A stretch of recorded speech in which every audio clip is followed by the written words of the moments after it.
Shalom, shalom. Everybody in the classroom, shalom. Shalom. Everybody online, shalom. Shabbat, shalom.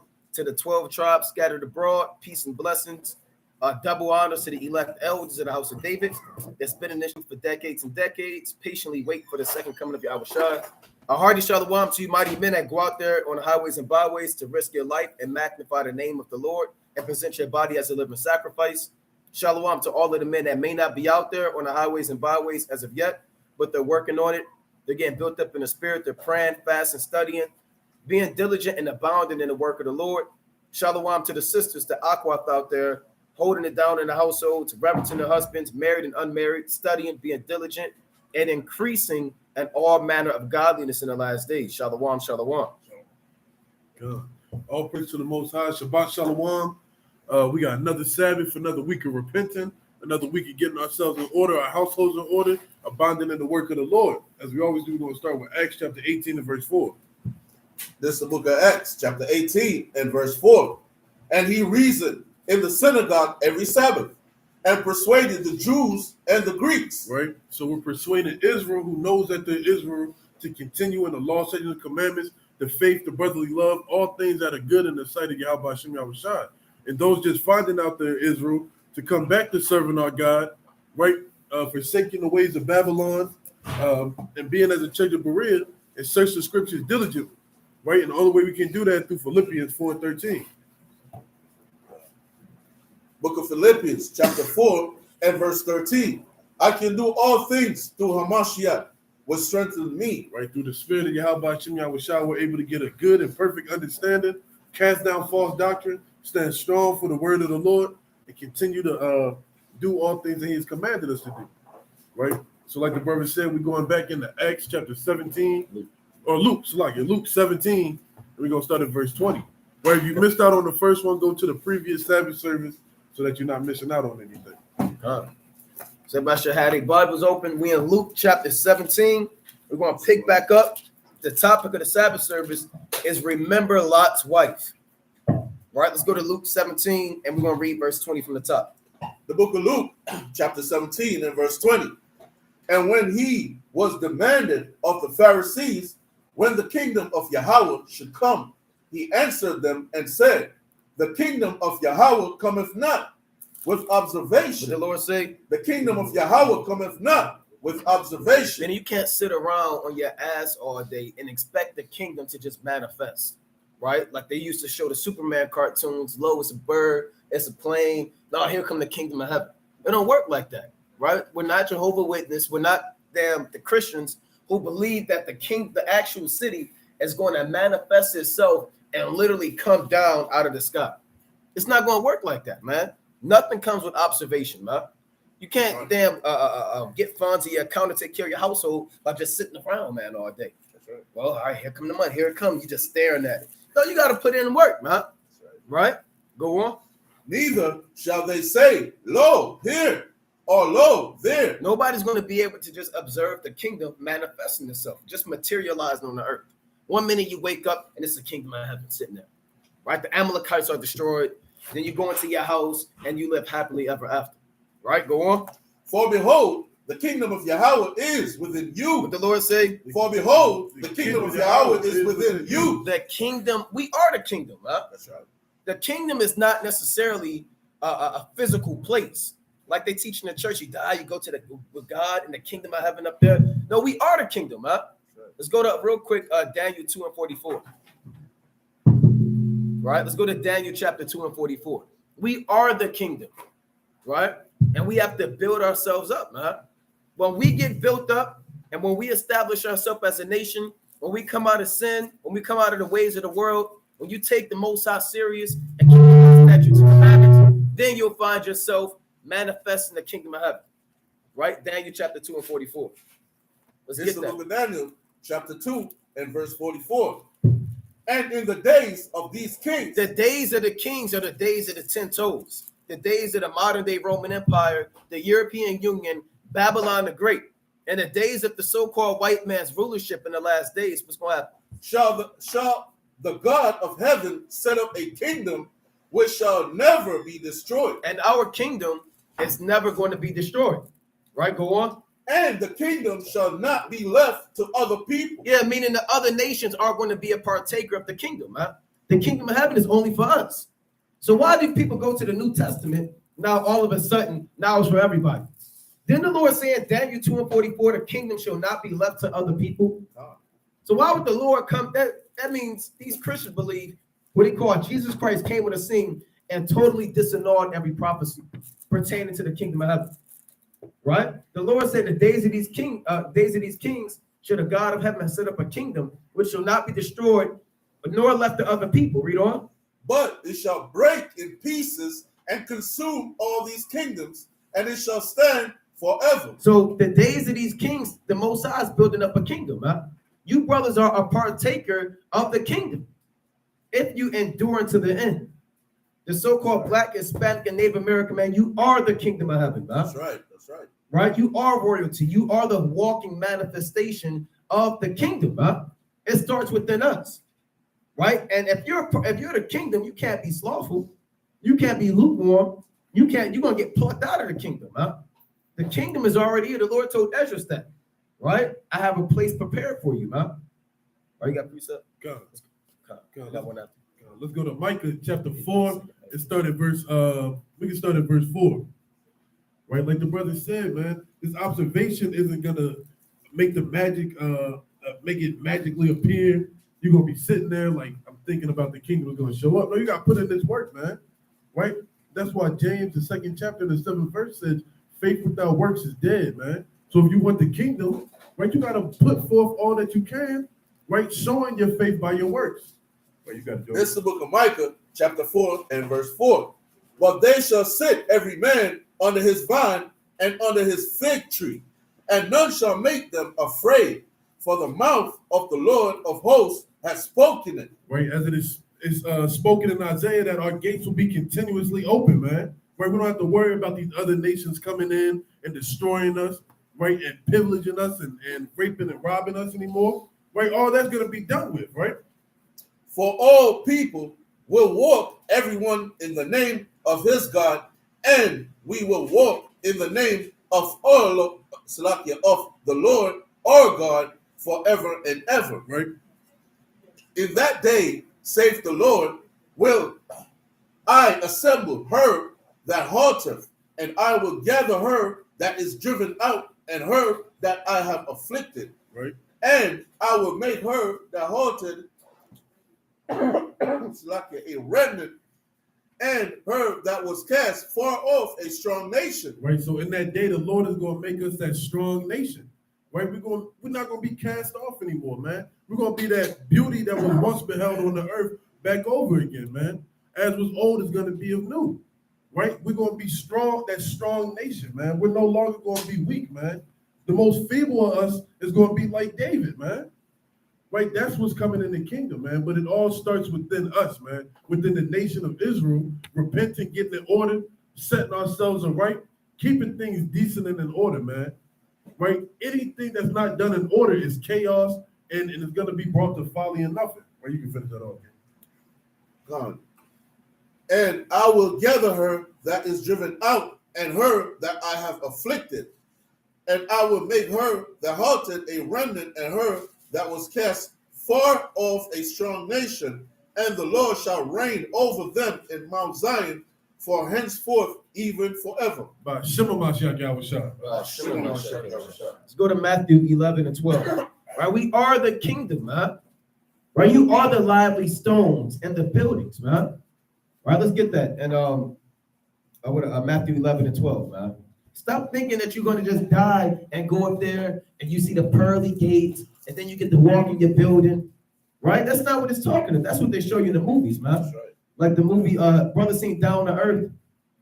That's an old movie. Chris Rock Down to Earth. He died. Then he went up to the heavens. And then he saw damn Biggie, Tupac. They was playing spades. And that old nasty white guy with the thick eyebrows came out and showed him where he was going to be at. That's what people literally believe, man. Right, let's read that. This is the book of Matthew, chapter 11 and verse 12. And from the days of John the Baptist until now, the kingdom of heaven suffereth violence. The kingdom from the days of John the Baptist all the way up until right now, the kingdom of heaven suffereth violence. And what?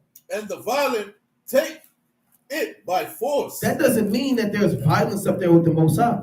And he's dodging Satan throwing darts at him. Then the Lord said, watch out, Michael. And Michael come up and slice Satan, but Satan got a demon, and it's constant war up there.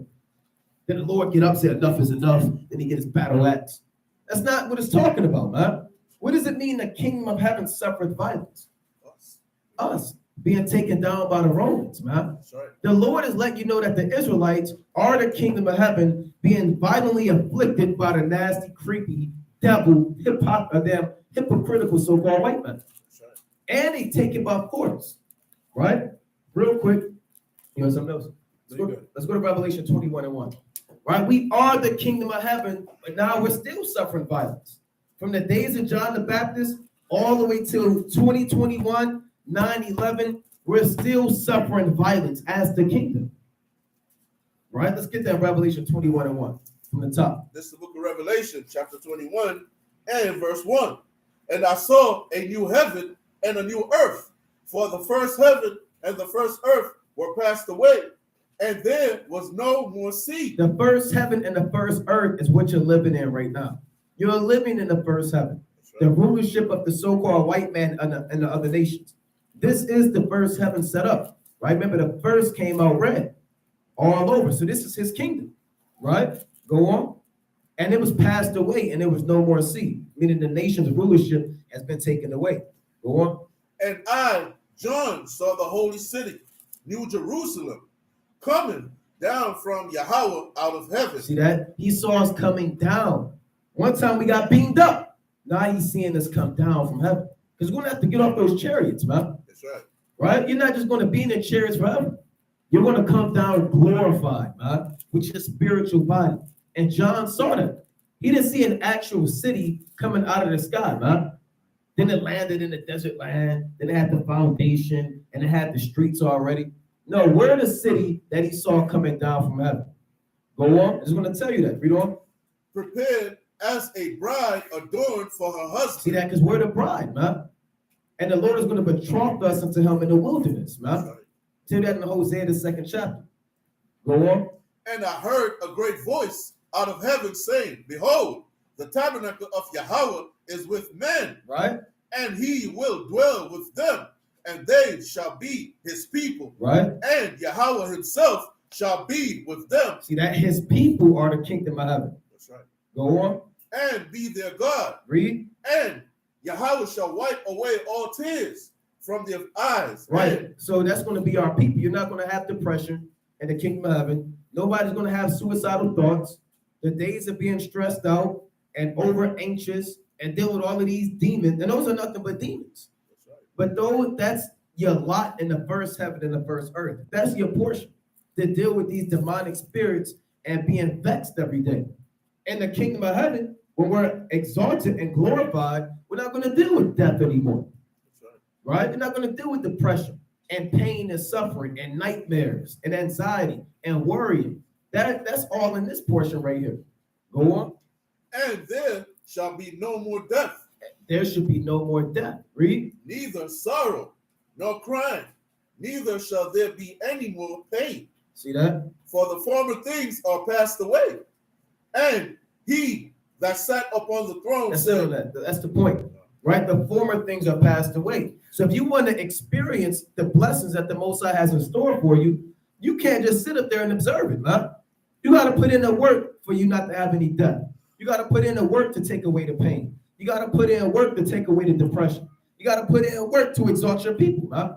It ain't going to come with observation. We are the kingdom. It's within us, and we have to build up ourselves, man. You don't want to be a rusty stone, man, in its temple. You don't want to be a defective, cracked up stone. You got it. Let's go to 2 Corinthians 5:17. Right? Because all this was written aforetime for our learning, man. Right?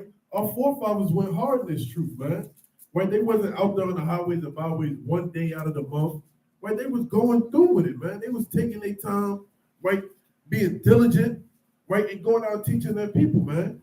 Teaching Israel their transgressions, man. Right? All this was written aforetime because as is old, so is new. That's why you got the brothers out here in Baltimore DC, Chicago, LA, everywhere on the four corners of the earth, you got the prophets out here prophesying to Israel, right, that a new heaven is coming.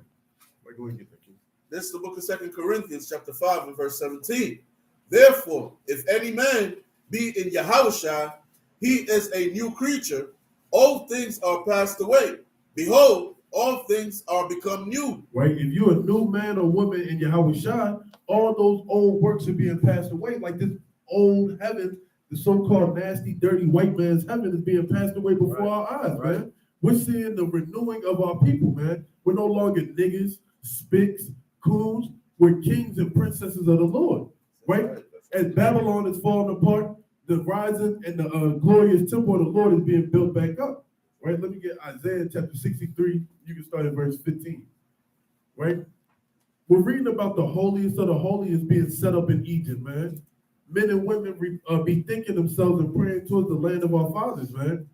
Thinking about how we can serve the Lord better. Thinking about how we can repent more for our old actions, man.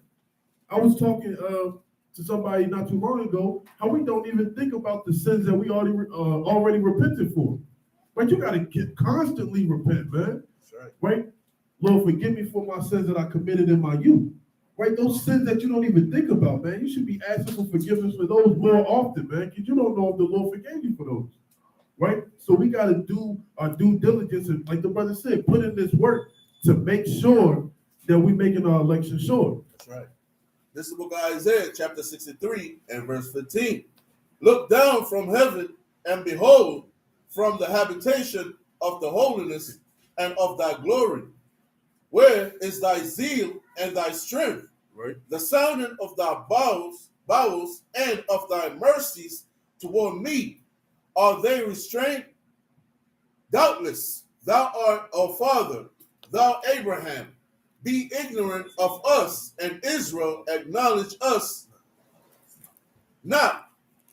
Thou, O Lord, art our Father, O Redeemer. Thy name is from everlasting.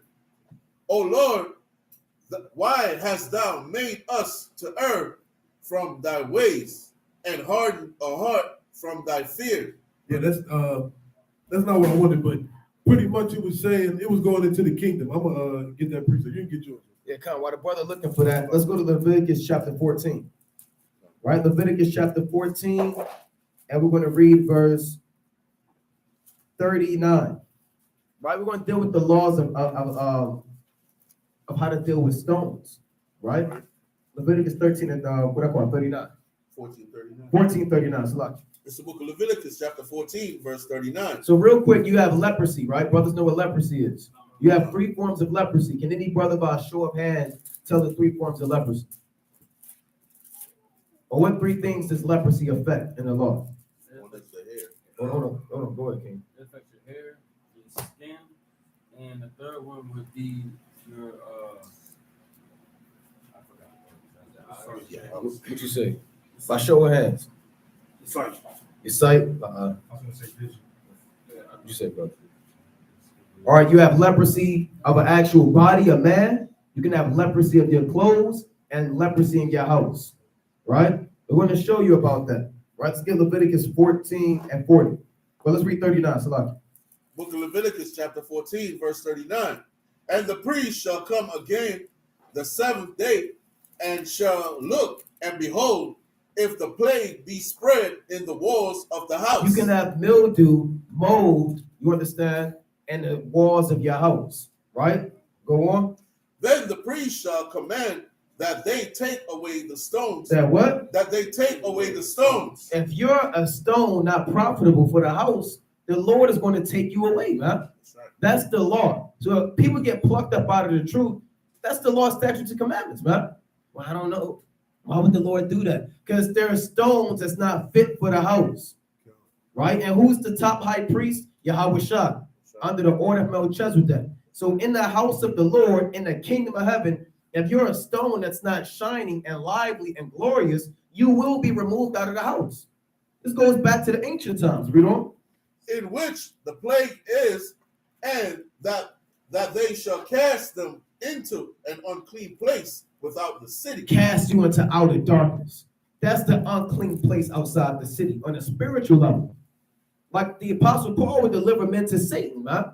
Cast them out of the church, send them back into the world. All of these laws are applicable on a carnal level and on a spiritual level. So certain men are getting cast out of the house into an unclean place outside of the city. They're not fit for the kingdom. We got a lot of stones and materials which represent our people. They're not qualified to be in the temple, man. They're defect. You don't take a crusty, damn, built up stone and it's falling apart. Well, I just want to use it anyway. No, you can't. Hey, throw that stone, man. Any brother that's dealt with masonry or construction, you know how you put the stones in, put the damn thing on there, then you line it up. It has to be perfect, man. It has to be perfect. Read on. Verse 41. And he shall cause the house to be scraped within round about, and they shall pour out the dust that they scrape off without the city into an unclean place. So all of the residue, they'll scrape that from the other stones and they'll cast it out. You can't be in the house with mildew and mold and all that'll kill you, man. Give you disease, asthma, pneumonia, all types of sicknesses. Right? So even one stone can negatively affect the entire house. Right? You have to examine, are you a stone fit for the kingdom, or are you a stone that's about to be replaced? Let's read on. Verse 42. And they shall take of the stones. And they shall what? And they shall take of the The stones. Lord will cast you out, and then he'll take other stones, other men, right? Without the plague, without laziness and slothfulness and whoredom and hypocrisy.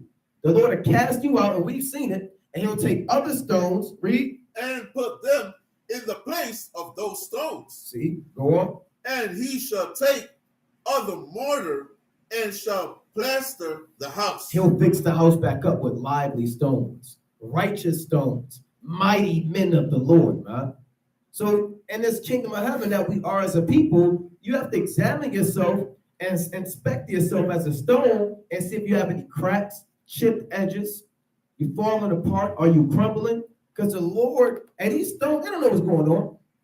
They're inanimate. You know, they get plucked out like that, man. The Lord could pluck you out that. Just like the Lord don't talk to the stone, look stone. I know you got a plague of mildew and mold and leprosy on you, but do you mind if I take you away? No, you gotta take it away, man. And you don't have to sit there and warn. The Lord don't have to warn you to take you out the truth, man. You don't have to knock. Mathamika, open up. I'm asleep. Open up. Right? See how it's shot. All right.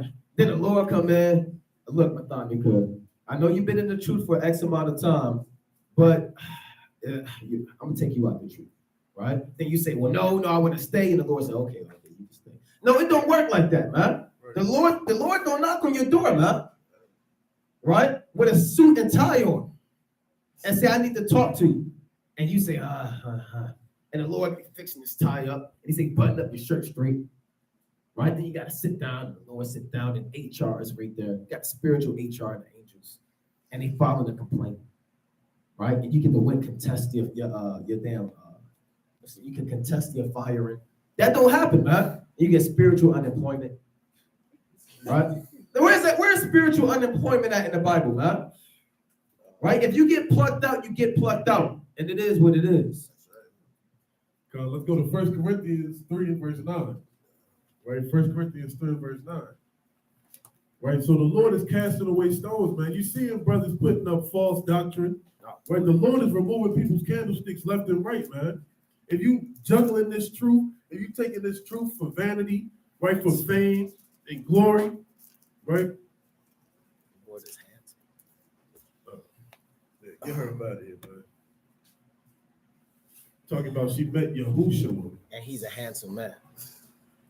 Right. That's how you know people don't read the scriptures, man. They say he wasn't comely to look upon. Right? Yeah, let's get that, man. This is the book of 1 Corinthians. And this is proof right here, man. People's candlesticks getting taken away, man. Y'all can read these comments that be coming up in here, man. It'll blow your mind. First Corinthians chapter 3 and verse 9. God. For we are laborers together with Yahweh. Ye are God's husbandry. Right? So we're laborers with the Lord, man. The Lord set up elect men and elect women to do the work of the Lord, man. Right?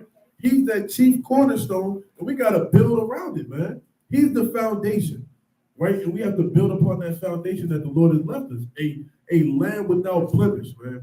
A perfect role model for all Israelite men and Israelite women to model after, right? Ye are God's building, according to the grace of Yahweh, which is given unto me as a wise master builder. Right. So Paul was a wise master builder. Look at the way Paul was building, man. Look at how the churches reverence Paul, man.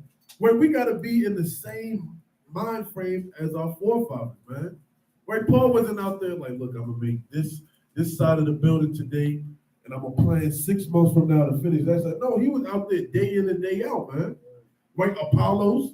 Right, there was many of people out there doing the work of the Lord, man. They were master builders.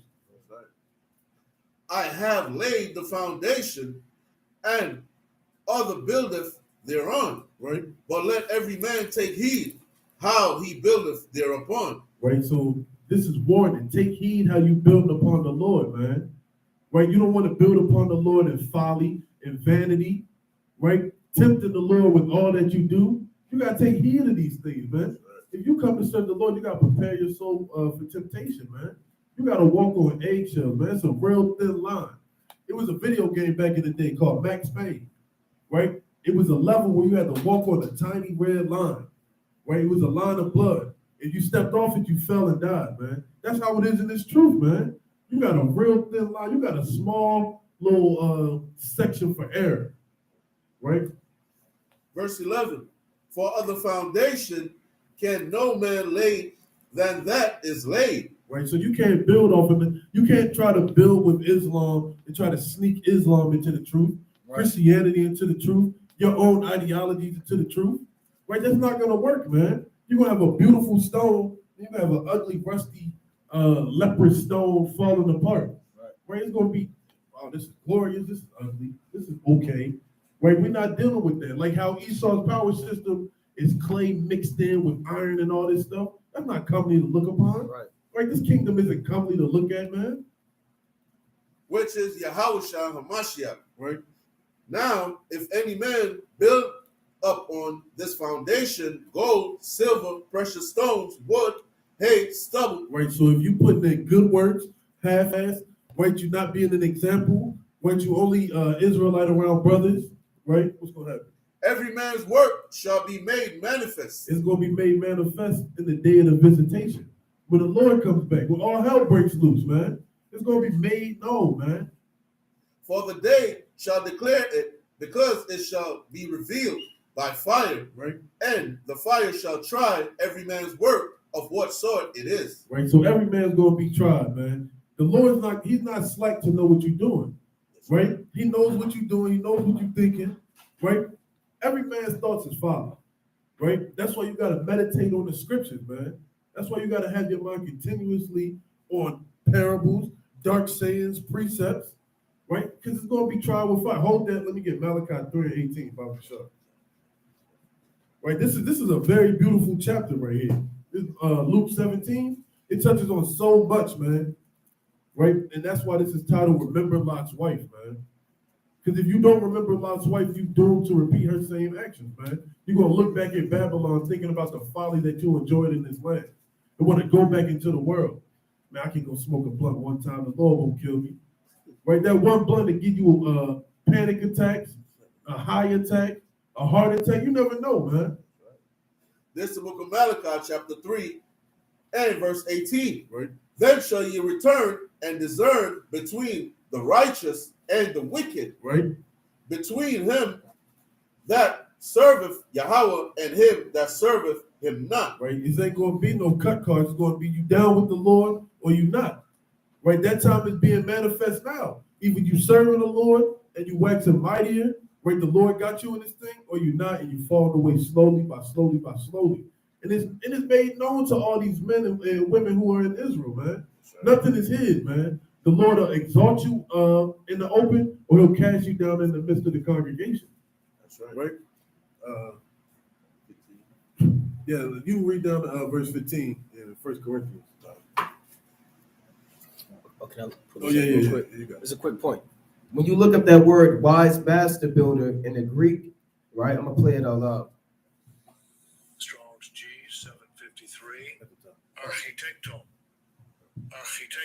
Right? Which is where you get the word architect from. That's what the word master builder is. Now, when it says architecton in the Greek, it says a master builder, an architect, the superintendent in the erection of buildings. So if you're a wise, hey, architects have a lot of responsibility, man. You got the damn, real quick, you got that blueprint. You do one wrong, and you got to know math, right? You have to know a lot of damn dealing with masonry. You have to know weight. You have to know the materials. One damn mistake, the building's over, man. It'll collapse. So if you, like the brother said, if you're a wise master builder, you better know what the hell is going on when you're teaching the people, man. Because one damn slip up, right? You say the wrong word, you read the wrong precept, you destroyed that brother building. You got the Leaning Tower of Pisa. Yeah, you got the Leaning Tower of Pisa in Italy, man. You got a lot of brothers that are leaning towers in this thing. You got brothers teaching all types of heresies. That's you damn intention. And the Lord gave you the blueprint. I don't like that blueprint. I'll add this. I'll add that. Well, now you're going to be destroyed, man. Because you're destroying the Lord's building. Let me make that quick point. God. Look, Peter is the foundation to the kingdom, man. Look how he was building people up, man. Look how he was building Israel up, man. That's right. Book of 1 Corinthians chapter 3 and continuing verse 14. If any man's work abide, which he have built thereupon, he shall receive a reward. Right, so once you get tried, right, and your works are found worthy by the Lord, you're going to receive that reward. And what's that reward? The kingdom of heaven, eternal life, servants, gold like dust. Right, that's the reward that everybody should be looking for, right? If any man's work shall be burned, if any man shall be destroyed, he shall suffer loss, but he himself shall be saved, yet so as by fire. Right? So the only way he's going to be saved is if he gets reborn back into the kingdom, man.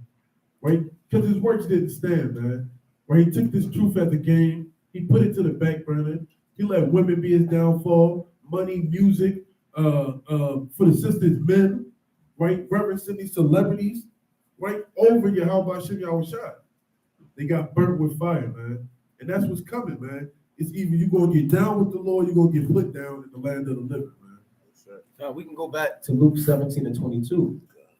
Hey, man, you're going to be tried by fire, man. Right? Can hate endure the fire? No. Can stubble endure the fire? No, man. Only gold. If you're building this thing with gold and precious stones like the brother brought out, it's going to endure that fire. A lot of people falling out, man. They can't endure the fire because you're hate and stubborn. You're unprofitable. And y'all ever notice how on highways, it seems like they take forever to finish doing construction on the highways? They got to do tests on them roads, man. If one small part of that highway can't withstand it, they got to rip it all up and do it over again. Like 695 out here in Baltimore, man. They've been working on 695 since when I was in middle school, man. I mean, your whole life, man. It's been over 20-something years they've been working on that joint. And they just finished it, man. Literally. So you got to make sure that you build it, man. And you examine it. You got to examine yourself daily, man. Examine yourself daily. Because that one day you fall short, you're going to be like, oh, it ain't nothing. Then the next day, I do it the next day. Right. Then the next day, it's a habit, man. Then you just, I can't think of that scripture where they bat their hands at the service. I'm going to have to look that up. Yeah. That's what you do with your sin and your folly. Once you keep putting it off day to day, man, you got to examine. Examine often. 3 times a day for completion. I used to have this so-called job on the plantation. We used to build these crematories where they burn the people up. And you gotta go and you gotta do it from scratch. You gotta do it from scratch. You gotta haul in the stones with the damn wheelbarrow. You gotta take it and you have to lay it in perfectly.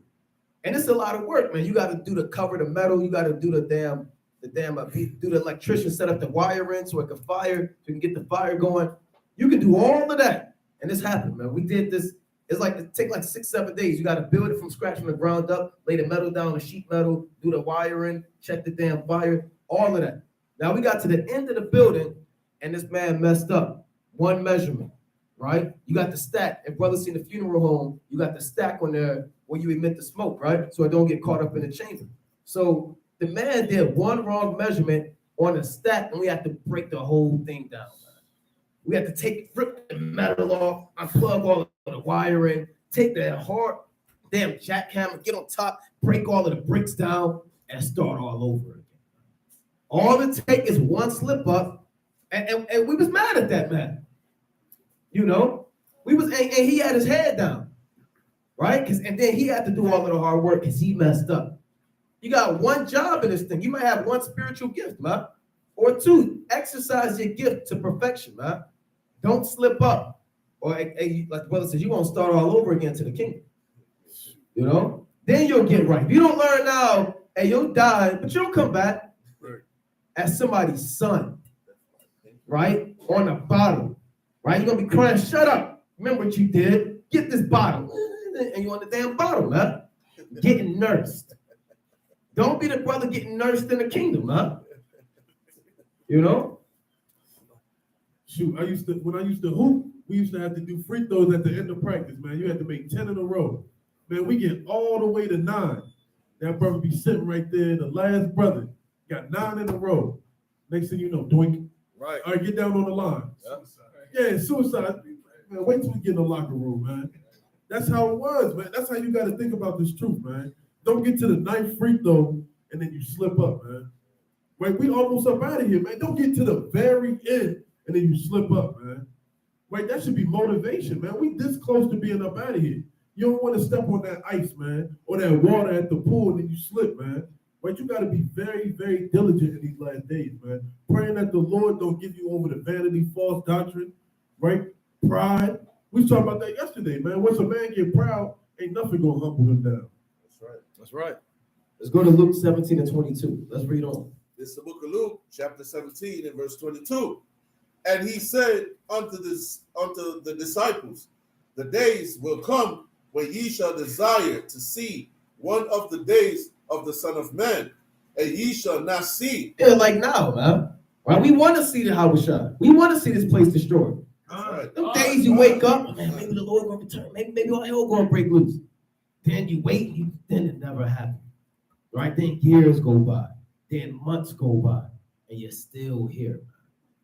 Right? Yeah, elders been in the truth for damn almost 40 years, man.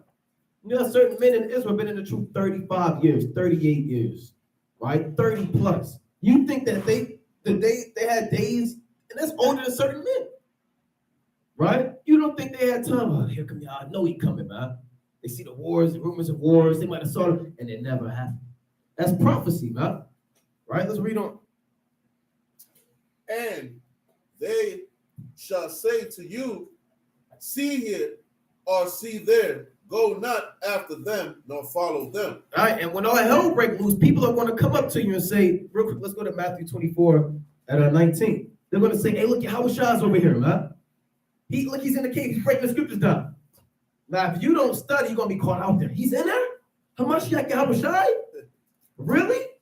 You trying to look for a pen in the pad? Then you go there, somebody damn eat you, man, and cut you down. That's what they were saying on here. Yep, you see that? She said she met the Lord in Tennessee. Yep, and a lot of brothers left the live stream to hit her up and see what happened. And how did that meeting go? Right? Let's go to Matthew chapter 24. As soon as she said that, the numbers start going down. And her emails start blowing up. Right? Her inbox. Let's go to Matthew 24 and 22. Right? Matthew 24 and 22. Book of Matthew chapter 24. Because you got to think about it, man. Salaki. In the last days, when our hell break loose, people are going to be desperate. Right? They might have lost their loved one. Right? They might have lost their son, their daughter. They might have no longer seen their wife. They're a pilgrim on the earth, and their mind is in complete despair. So any sign of hope, they're not going to remember these precepts. They're going to be caught out there. But the Lord, he has to be here. You're just going to be looking for the Lord, man. You're going to see things you never seen before in Jacob's trouble. You're going to hear screams and yelling that you never heard before, shrieks and howling, right? Things are going to happen. So a lot of people, the Lord is saying, look, when they try to convince you that the Lord is here, you got Project Bluebeam, right? Brothers heard of that? Right? You got these damn artificial holograms set up. They kind of doing that now, man. You seen the dolphin in the gym, brother? Seen that? The dolphin splashing in the gymnasium and the water splashing everywhere. They did that in Baltimore. They had the Raven. You remember that they had the Raven coming at the damn stadium, flying at people? These devils have high levels of witchcraft and sorcery. right? Falsify Yahushua returning, hook up the speaker system, spread it across with everybody's, that's the Lord. Let's read that, Matthew 24 and 22. Book of Matthew, chapter 24, verse 22. And except those days should be shortened, there should no flesh be saved. Right? But for the elect's sake, those days shall be shortened. Then if any man shall say unto you, Lo, here is Yahushua, or there, believe it not. No, go with it. Believe it not. Believe it not, man. If anybody say, look, man, the Lord, it might be an agent. Esau might send out all the agents out in the last days with frigates in a border of blue. Shalom, shalom. Hey, Yashala. Hey, look, the Lord is over here, man. Right? He just broke down. He told me so and so, man. He got the chariots over there. What you waiting on? Come on. He might speak some Hebrew. You understand? And then you condemn the Lord. Then you go over there, and then it's a damn helicopter, right? With the military and hazmat suits, ready to take you to the local FEMA camp. And you're gonna put your head down because you wasn't remembering the precepts, right? Go on. This will make a quick point that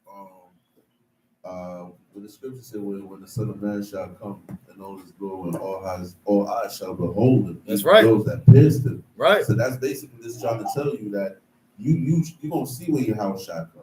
Right. It's not a secret. Like, that's right. You're gonna see him in the angels. You know what I mean? So, and you know when he come, when he make that appearance. So that's why you can't follow what nobody said and let nobody fool you. You know what I mean? Mislead you and stuff like that. So you gotta meditate on that scripture. That's right. That's right. That's right. Yeah. So let's go on. Verse 24. For there shall arise false Christ. Yeah, that false. You got false Christ walking on the earth, but you have these holograms and witchcrafts and plans. The so-called white man has an agenda. He has plans. Right? Go on. And false prophets. And false prophets. Read. And shall shew great signs and wonders, in so much that if it were possible, they shall deceive the very elect. These signs are going to be so marvelous, you might actually start believing it. But then guess what? If you're the elect, you're going to say, hold on, no. I remember Matthew 24 and 22. I remember Luke chapter 17 and 22. I remember 2nd Ezra so-and-so. And you're going to remember them precepts. But if you're not the elect, guess what? You're going to be caught up in that thing. That's right. Right? You're going to be damn hypnotized, had that trance on you, and you're going to, that's the Lord. Esau going to say his damn, he got them bright flashlights off the helicopter. You're going to think that's the damn chariot beaming you up. You're going to walk in the middle of the helicopter. You know, they got the speaker system. We are looking for so-and-so. They're going to damn try to be a Jake voice. They might put a hologram of a so-called black man up there. And this devil got plans, man. That's right. He don't have the run-of-the-mill, your local, we were talking about it earlier. He don't have just a green screen, right? This man has wizards and sorcerers, man. Look what happened in Egypt, man. Give me Exodus 7 and let's go at 11 real quick precept. Didn't the Pharaoh, the magicians of Egypt do great signs and wonders? Yeah, they actually did that. They literally did that with demonic energy, and that was 4,000 years ago. 4,000 years ago. How much, Exodus 7 and 9. How much more now? If the Lord said evil or sin shall abound and iniquity shall be increased. So the amount of sorcery they can do now supersedes that of Egypt. Huh? Let's read that real quick. This is the book of Exodus, chapter 7 and verse 9. When Pharaoh shall speak unto you, saying, shew a miracle for you, right? Then thou shalt say unto Aaron, take thy rod and cast it before Pharaoh, and it shall become a serpent. And Moses and Aaron went in unto Pharaoh, and they did so as the Lord had commanded. And Aaron cast down his rod before Pharaoh. Yeah, a lot of people think Moses did that. Aaron did it. Right, go on. And before his servants, and it became a serpent. That was spiritual power on the right-hand side. He literally did that. I don't believe that. How did that happen? Right? The Lord did it, man. That's right. That's right. Right, read on. For they cast down every man his rod, and they became serpents.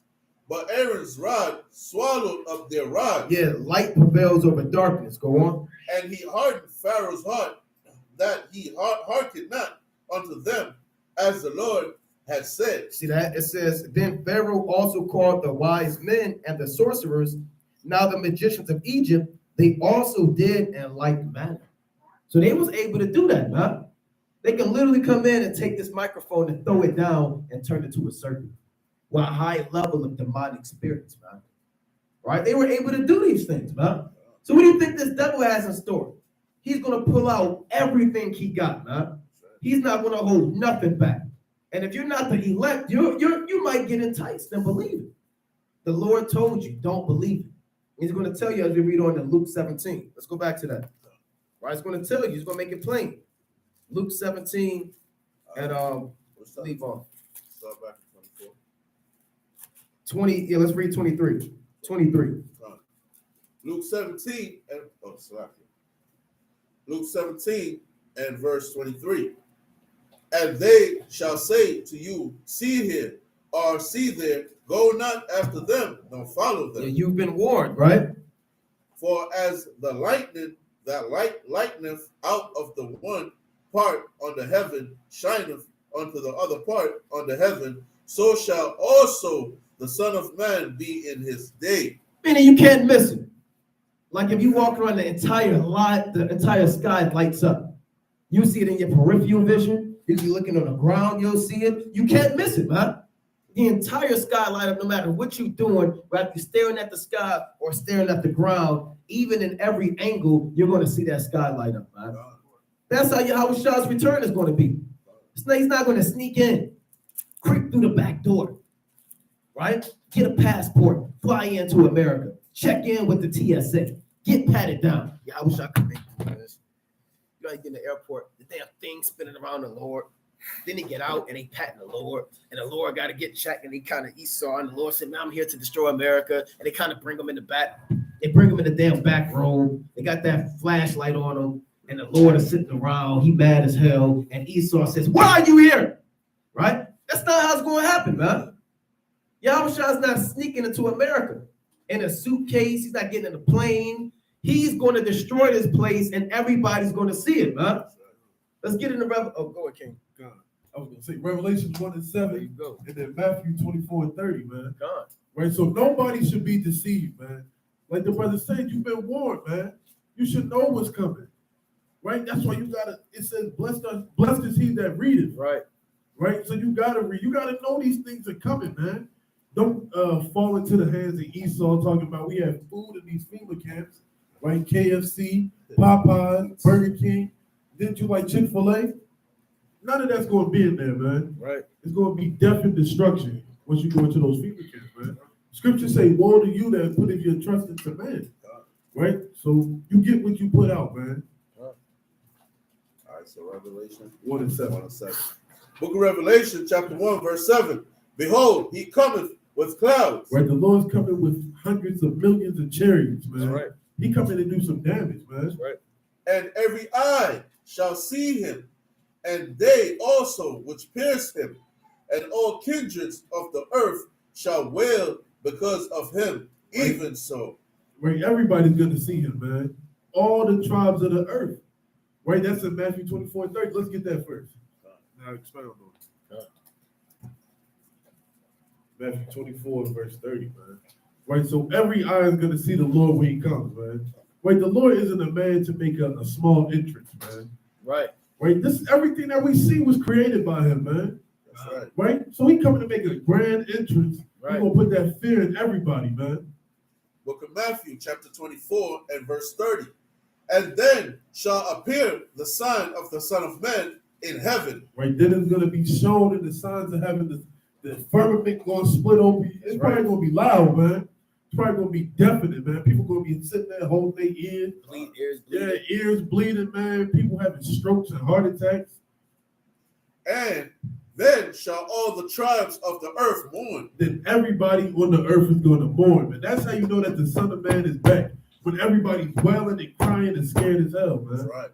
And they shall see the Son of Man coming in the clouds of heaven with power and great glory. Where he's going to come with that big old fathership. It ain't a mothership, it's a fathership. Right. It's probably going to have lightnings coming out of it, right? It's going to be, you know, that movie theme where like something crazy about to happen. It's like, Man, you don't know how it's going to be, man. That's right. It's going to be terrifying, man. Like how everybody was scared on Independence Day.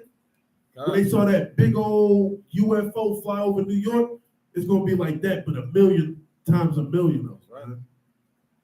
Verse 31, and he shall send his angels with a great sound of a trumpet, Right. and they shall gather together his elect from the four winds, from one end of heaven to the other. Right. So before all hell break loose and destruction come, right, he going to beam up his elect, man.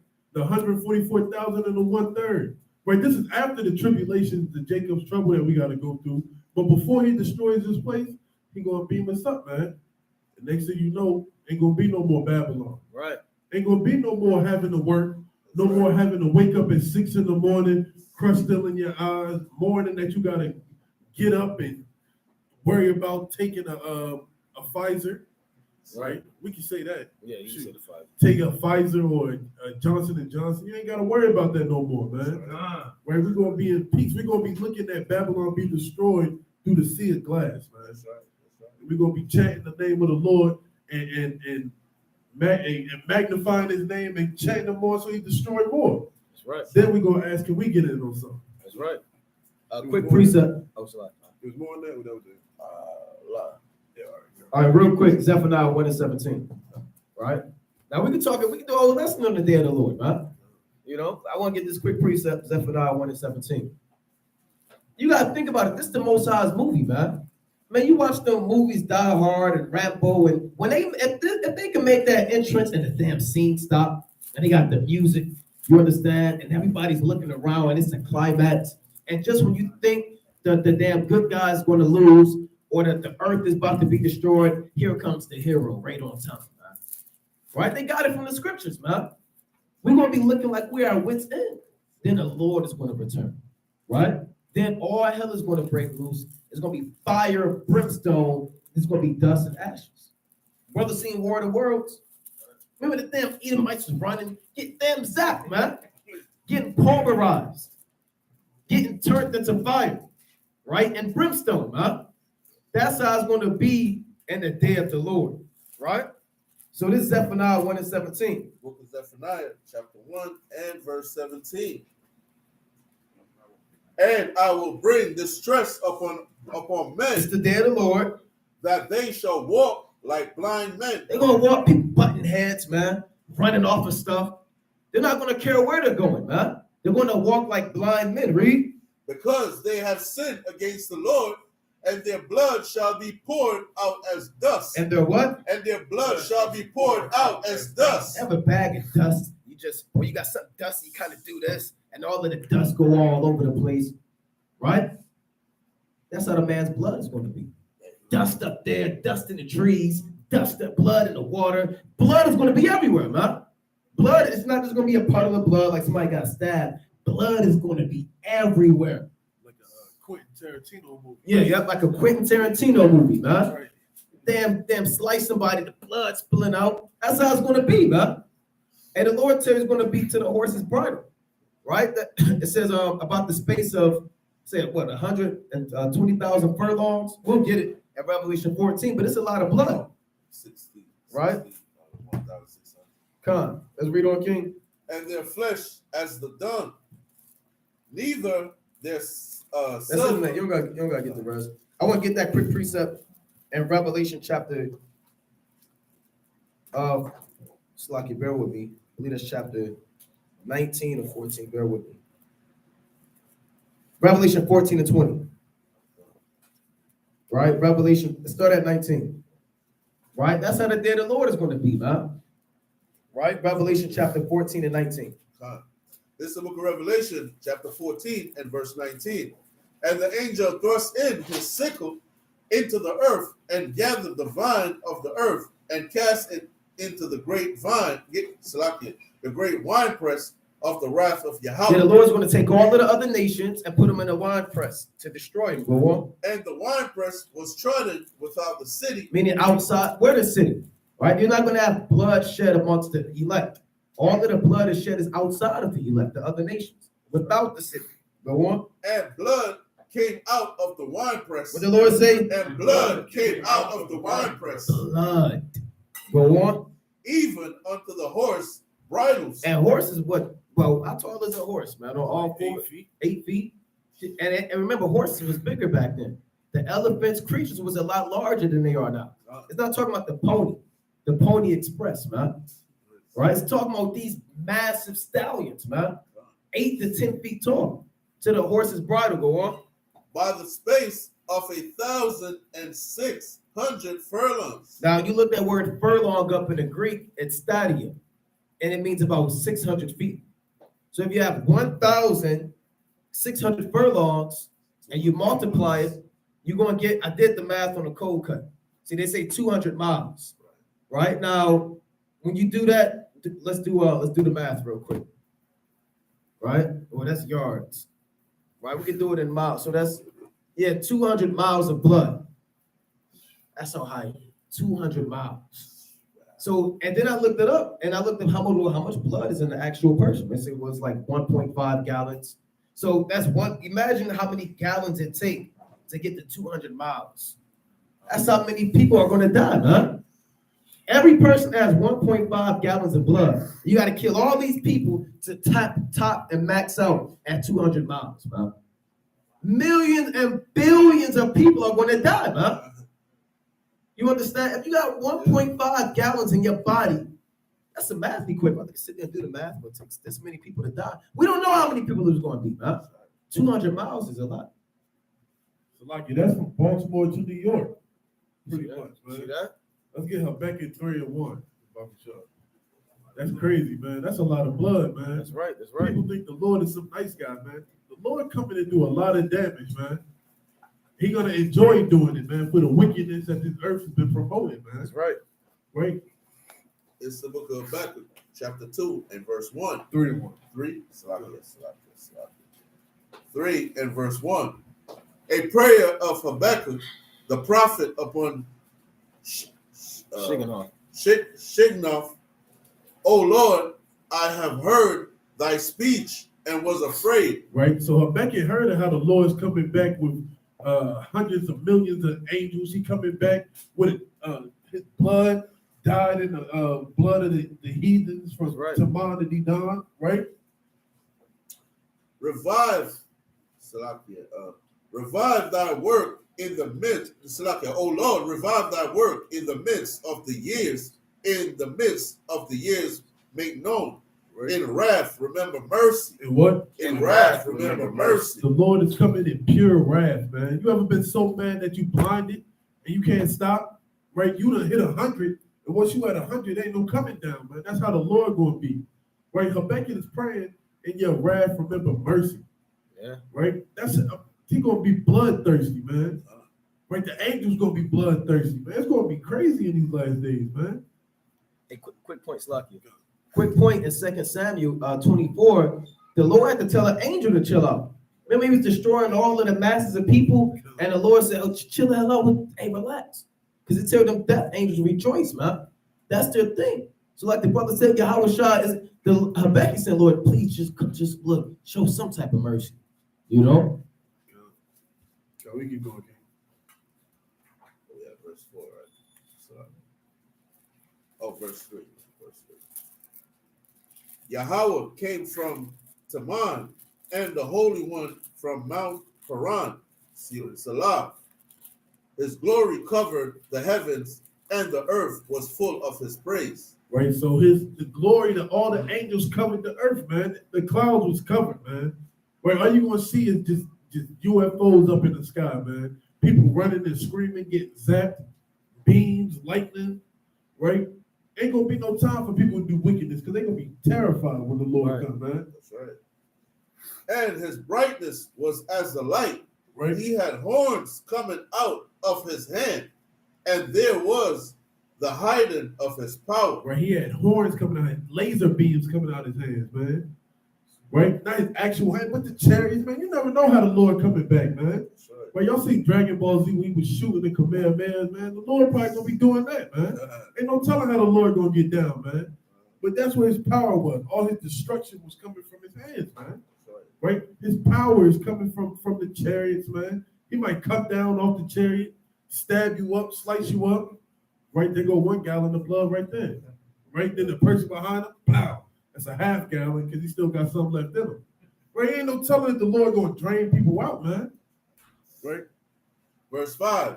Before him went the pestilence, and burning coals went forth at his feet. Right. So pestilence is like a disease that kills and it drives people to be naught, man. So before the Lord, he's gonna be just causing people to just be in anguish, man. And once he leave from that area, it's gonna be nothing but heaps of coal and ashes and dust, man. Right? Read 2nd Esdras 13, how the Lord is coming in, man. Lord coming in on a huge graven mountain, right? Burning people up to stubble, man. All you're gonna have is the stench of what they were, man. Gosh, it's gonna be bloodshed, man. And if you're gonna be caught out there, man. If you're not diligent, you're gonna be destroyed, man. Right? The Lord, the Lord is not just saving the niggas, man, or anybody that just know they Israel. You got a lot of people, I know I'm Israel. We see it all the time at camp, man. Right? Let's go back to Luke 17. Right? So you want to know about the Lord, man. You're going to hear that trumpet exceeding loud. The sky is going to get dark. That moon is going to be blood red. The stars may be red. Men are going to be screaming, wailing, and howling. And you're going to see the chariots. You're going to see the dead bodies come out the ground. You're going to just hope that you make it out of there. You're going to see the missiles coming in. What the hell is that? The damn missiles going to be this close to your face. You feel a heat, then you get beamed up. Right on time. All right, that's how it's going to be, man. Luke 17 and 25. Let's read 25. This is the book of Luke, chapter 17, verse 25. But first must he suffer many things and be rejected of this generation. Right, that has to happen first. And as it was in the days of Noah, so shall it be also in the days of the Son of Man. Right, the days of Noah, right? What happened during the days of Noah? Right, let's read on. They did eat, they drank, they married wives. They were given in marriage until the day that Noah entered into the ark, and the flood came and destroyed them all. See that? So all hell broke loose when they least expected it, man. Right? Go to 2 Peter 2 and 5.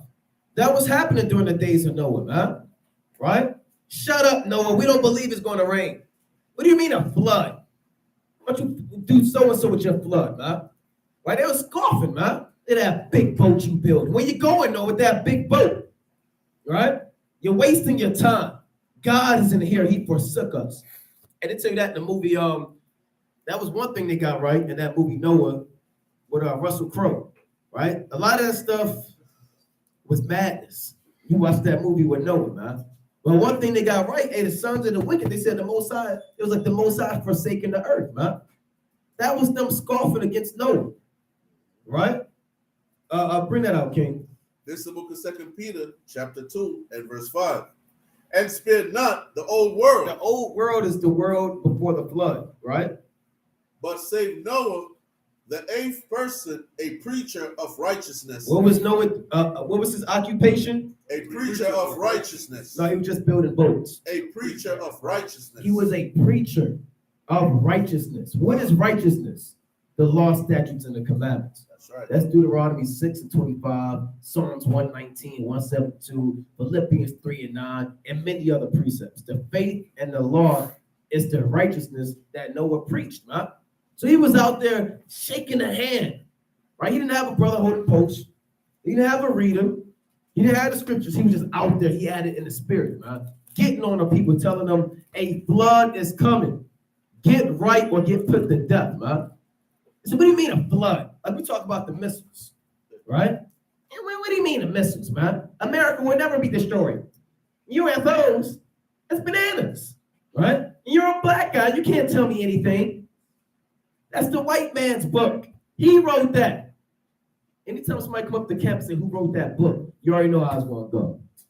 You already know, man. As soon as somebody say, who wrote that book? Now you already know, man.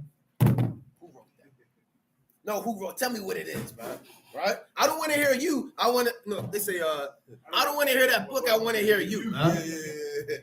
I don't want to hear that. No, I want to hear what you got to say. That's stuff like that. Yeah, remember that brother in Baltimore, man? Oh yeah. Who was on Penn North? This brother. I want to hear. was gonna ask somebody to do the accent, but yeah, he was going off, man. Almost like 10 minutes. Yeah, 10 minutes. I want to hear you. You know? Yeah, I want to hear from you, man. Right? So again, Noah was a preacher of righteousness. You look that word preacher up in the Greek, it means a prophet, a divine messenger. Right? One more quick precept on Noah. Job 22:14. So remember, Noah was doing labor. He was literally building an ark, laboring, and he was out there prophesying and telling the people to repent, man. You know, bring that up. This is the book of Job, chapter 22, verse 14. Thick clouds are a covering to him, that he seeth not. Yeah, some people believe that the Most High is not watching you because he can't see through the thick clouds. Right? That's the mind frame of the wicked. It's an overcast. Now I can commit my sin. Right? Go on. And he walketh in the circuit of heaven. Some people believe the Most High is too preoccupied with the angels in heaven to be worrying about your sin on the earth. This is the mentality of the wicked and the foolish. Go on. Hast thou marked the old way which wicked men have trodden? People that think like that, the Lord said, why would you be having that mentality? You understand? Don't you know what happened during the time of Noah? They thought the exact same thing. They thought the Most High was preoccupied in the heavens, having a conversation with Michael the archangel to be too worried about you committing adultery and murdering your brother. Right? That's what the old wicked men thought. Go on. Which were cut down out of time. They were cut down out of time when they least expected it. Read. Whose foundation was overflown with a flood. See that? Whose foundation was overthrown and overflown with the flood. The Lord is telling you what the mentality of the wicked was back then. Which said unto Yahweh, depart from us. What did they say? Depart from us. Did they talk to the Most High and say, depart from us? Who did they say that to? To Noah. Get the hell away from us, Noah. Get out of here. I don't want to hear that, man. But it says depart. They said to God, because Noah is a messenger of the Most High. So if you speak against the prophets, you're speaking against the Most High. Go on. And what can the Almighty do for them? And the Most High, well, what can he do for them, man? Read. Yet he filled their houses with good things. And the Lord took care of man. Huh? Man back then, during the time of Noah, they had good things. We read they were given into marriage. They had money, they had wealth, they had jobs, occupation. The Lord took lands and cattle. The Lord took care of man back then. Like now, man is alive. Right? You have people that are wicked as hell, they're flourishing, man. They're prospering. So the Lord, just like now, he built houses, people have Benz and Maseratis and damn 9 bedrooms and mansions in Bel Air and Beverly Hills, and you're well off, man. Right? And you're still the same people during the time of Noah that said, depart from us, we desire not the knowledge of thy ways. Read on. But the counsel of the wicked is far from me. That's the point, man. That's what they told Noah. They said, depart from us.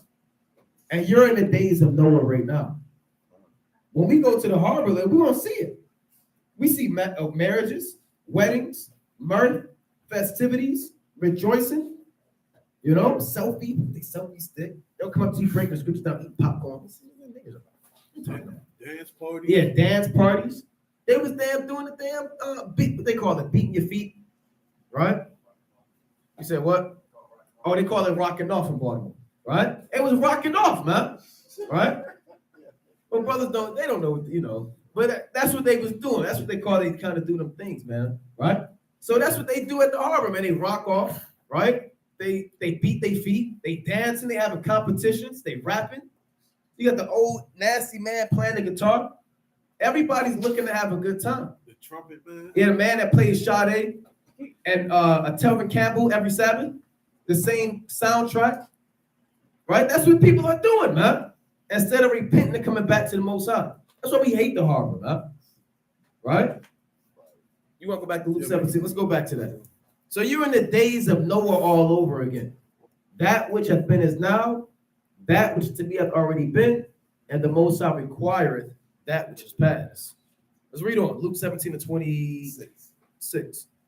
And as it was, Salakia, it was actually 27. I'm going to start with 26 again. And as it was in the days of Noah, so shall it be also in the days of the Son of Man. Right? They did eat. Yeah, people got buffets. They waking up. They eat pork. Right? Go on. They drank. They getting drunk, Hennessy, Fireball, liquor, 40s. They married wives. They married wives. Will you marry me? Right? You at the baseball game. They put it on the damn Megatron. Right? Go on. They were given in marriage. They're giving it to marriage. You walking your daughter down the aisle. Read. Until the day that Noah entered into the ark. Until all hell broke loose. Them sirens start sounding. It's a national emergency. Martial law is in full effect. People are going to be getting married when Jacob's trouble kick off. When all hell break loose, people are going to be damn eating Tostitos. No, you didn't tell us so, right? Then they're going to hear the sound. What was that? It don't matter. Get back in it. And guess what? It's going to be too late, man. People are going to be at the airlines. They're going to have their damn vacation outfit on. They sunglasses attached to their shirt. They damn big sun hat. Ready? And all hell is going to break loose when people least expect it, man. You know, go on. And the flood came and destroyed them all. No, everybody made it. And the flood came and destroyed them all. No, the Lord loves the earth. And the flood came and destroyed them all. How many people survived the flood? 8 people. Noah, his wife, Shem, his wife, Japheth, his wife, and Ham with his wife. That was it. Only 8 people made it out. That's right. Go on. Verse 28. Likewise, also as it was in the days of Lot. Even in the days of Lot. Genesis 19, right? Go on. They did eat. Yeah, Sodomites. You eat that. I don't eat it. Sodomites, right? They drink. They drinking that. You know, drinking what's that? That light pink wine. Pink Moscato. Yeah, pink Moscato, man. Sodomites drinking pink Moscato, right? Out of a flute glass. You know? Yeah, with their leg crossed, tall, nasty Africans, man, with their legs crossed, Sodomites, man. That's how it was during the days of Lot. Right, go on. They bought, they sold, they planted, they builded. They build, like the brother said, they building 695, they're building highways. Man, you walk, you driving, all you see is people working on the roads. You see construction projects. You see damn billboards. What did they say? This will be completed in the year 2023, right? You see condominiums and apartments and malls say, well, this is expected to be done by damn August 2024. So people are building and planting, right? Go on.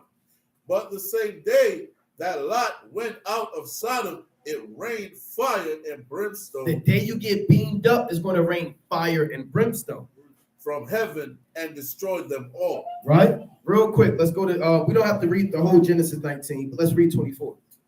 Let's get straight to the point. And that's a heavy chapter, man. That's one of the wildest chapters.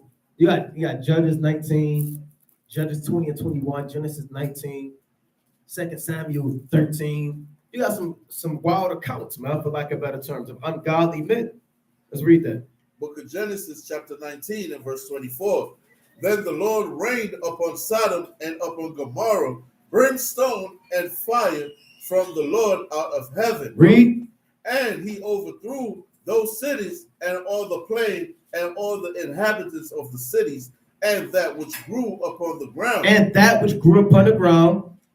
But his wife looked back from behind him, and she became a pillar of salt. See that? The Lord overthrew the cities of Sodom and Gomorrah. How many cities by show of hand was destroyed? 5 cities. 5 cities were actually, a lot of people think it was just Sodom and Gomorrah. 5 cities: Sodom, Gomorrah, Zoar, Atmah, and Bera. Those are the 5 cities destroyed. You can read about them in Genesis 14, right? All destroyed. Tell you that in Wisdom of Solomon. The Lord rained fire upon the 5 cities, right? And now, read on real quick. I'll read that part again. Actually, hold that. Quick precept. Let's go to Ezekiel 16 and 48, right? Real quick about the days of Lot, man. Imagine what Lot had to experience. Tell you that in 2 Peter chapter 2, man. Right? Let's get that. Ezekiel 16 and 48. God. Right? So it's not just the sodomy. We know that the sodomy is off, and that's evil, man. A whole city of men just popping men. Right? All day, every day. Imagine the stench, the sound. You understand? Lot can't go to sleep, man. His daughter's out. All hell breaking loose, man. All right, let's read that. This is the book of Ezekiel, chapter 16, and verse 48. As I live, saith the Lord God, Sodom, thy sister, hath not done, she nor her daughters, as thou hast done, thou and thy daughters. The Lord said, y'all going off more than the Sodomites, man. Right? You got a lot of brothers you're worse than the Sodomites. Right? Go on. Behold, this was the iniquity of thy sister Sodom, pride, fullness of bread, and abundance of idleness was in her and in her daughters. Neither did she strengthen the hand of the poor and needy. Read. And they were haughty and committed abomination before me. Therefore, I took them away as I saw good. And it's the same thing that fits America. Pride, fullness of bread. Right? You got millionaires in America, celebrities. They live good, man. You got 5 refrigerators. You understand? 16 garages. And how you living? You in the damn hood, man. Trying to figure out, was that a gunshot or not? Right? That's what you trying to figure out. Right? And they like the fireworks, man. Right? They have abundance of bread and they were idle. Meaning what? Slothful. And the only time they was active is when they was doing a thing with another man. They weren't doing no work, just sitting around. They feel like doing so-and-so, yeah. And then they doing it, man. Right? Eating, getting drunk, getting married. Go on. Neither. Oh, that's it on that. That's the point I wanted, man. So these are the different things that the Most High has brought for the land of Sodom, and it's equivalent to the lifestyle you experience in America. Everybody's proud as hell, haughty, greedy, waxing fat, lazy. America's a sedentary lifestyle, man. They say 9 out of every 10 Americans are obese. So they're idle, man. They sitting around, binge watching TV shows all day. Right? That they're fat. Remember Super Size Me? Brothers, remember that movie? And damn Super Size Me spirit, man. Fast food. You know? So this place is finished, man. Right? Let's go to Jude, verse 7. Right, Jude, verse 7. Yeah, man. This place is destined to be destroyed with a swift destruction, man. Right? The Lord ain't going to take long to get rid of Babylon the Great, man. God. He going to do that quickly, man. This place is, man, this is a black eye. Yeah. Amongst all the world, man. Right. This is the book of Jude, verse 7. Even as Sodom and Gomorrah and the cities about them in like manner, giving themselves over to fornication and going after strange flesh, are set forth for an example, suffering the vengeance of eternal fire. Right. So all the things that were going on in Sodom and Gomorrah is happening in this modern day Sodom and Egypt. Right. It's set forth as an example of what's going to come to pass if you partake in these actions, man.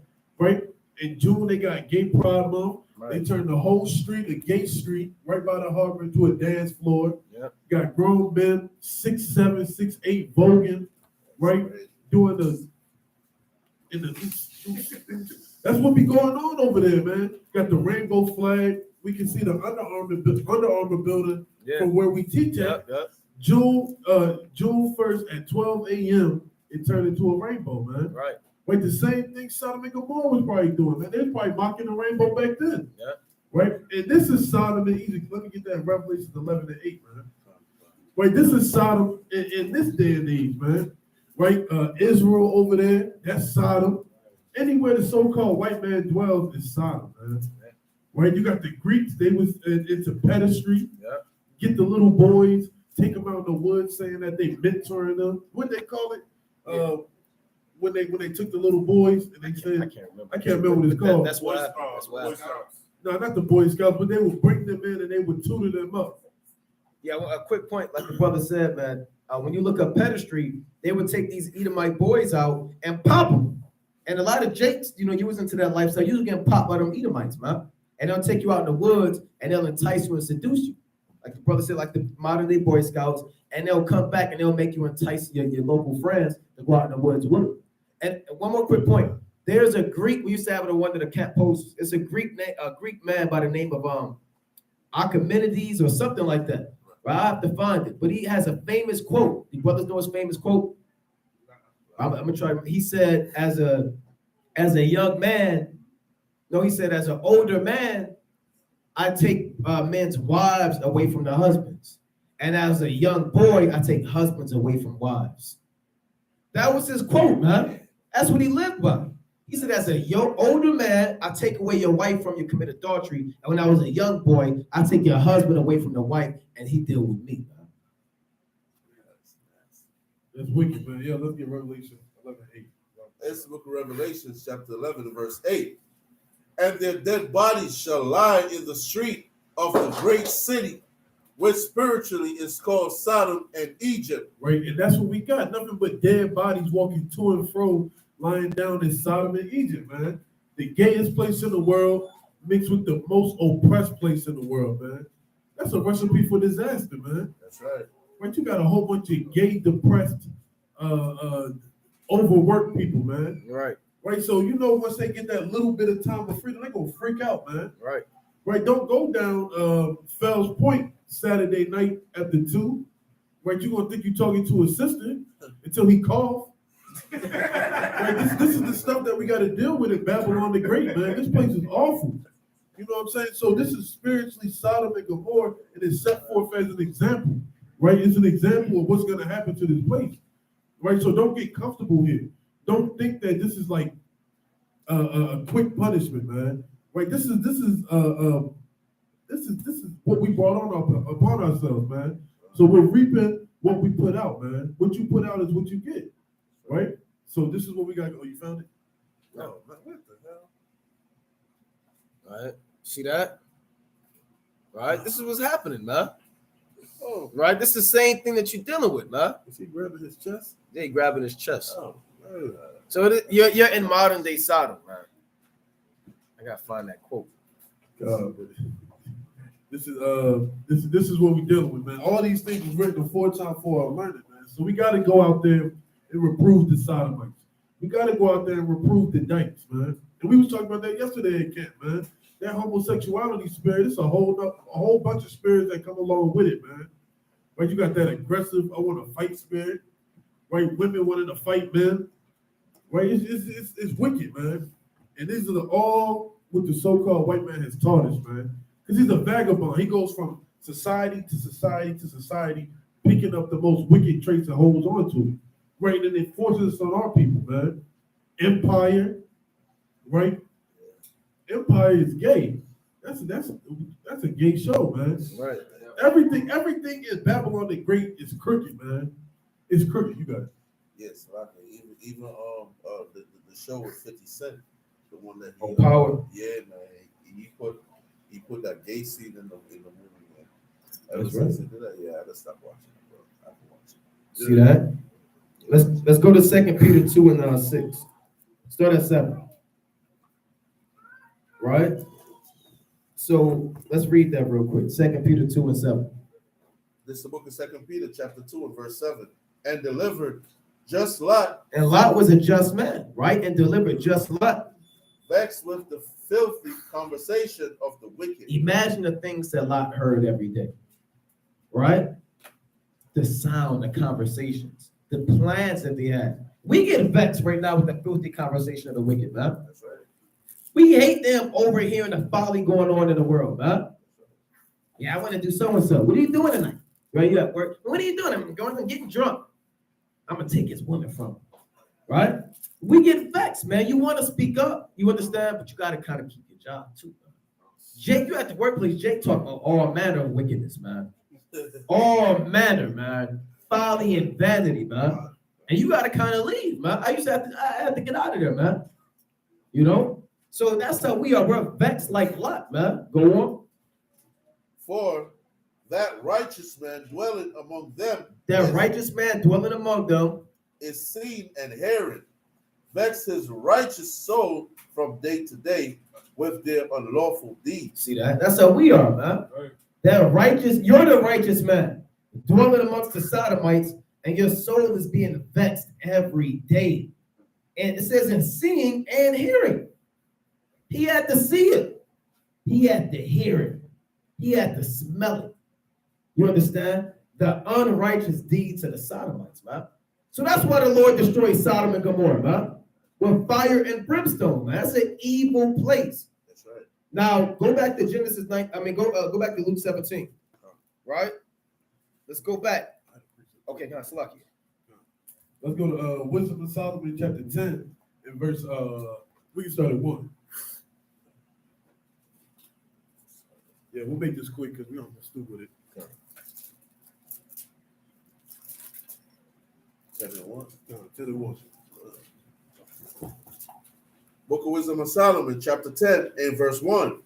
She preserved the first formed father of the world that was created alone and brought him out of his fall. Right, this is speaking of wisdom, right? Wisdom preserved Adam, right? When he was on top, man. He kept wisdom. He walked in righteousness. He did the things he was supposed to do, right? And gave him power to rule all things. Right. But when the unrighteous went away from her in his anger, he perished also in the fury wherewith he murdered his brother. Right, that's Cain and Abel, man. Cain brought up sacrifices unto the Lord that wasn't profitable, right? Fruits and vegetation, right? Right, and Abel brought up things that was pleasant in the sight of the Lord, and he left out from wisdom. What did he do? He slew his brother in the field, right?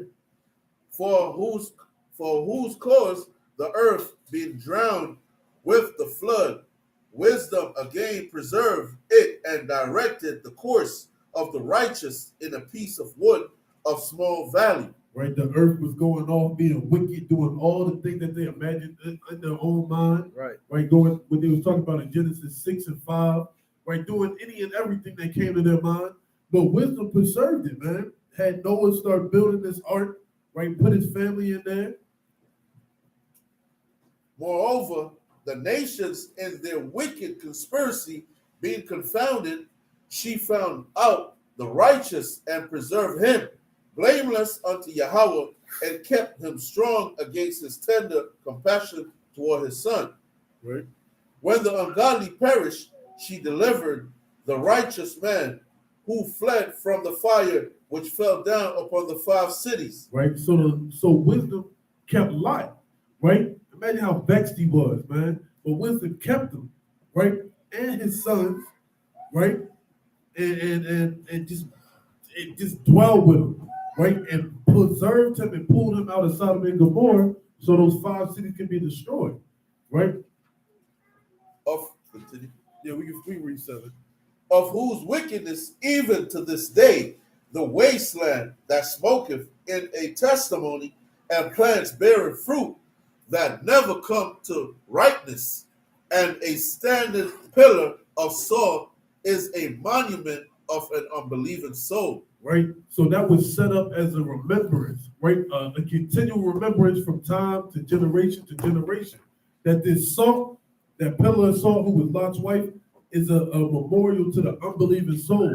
Those who read and don't have faith and understanding and don't ask the Lord to give them understanding or circumcise their stony hearts, right? That's a sign, and it's like use another point.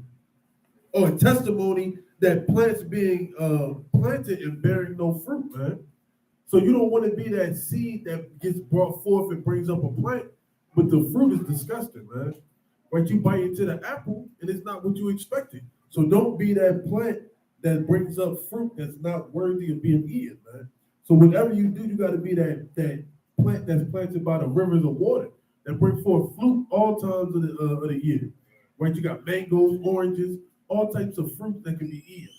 Right? And this was written for a memorial for us to know what type of manner of person we ought to be in these last days. All holy conversation.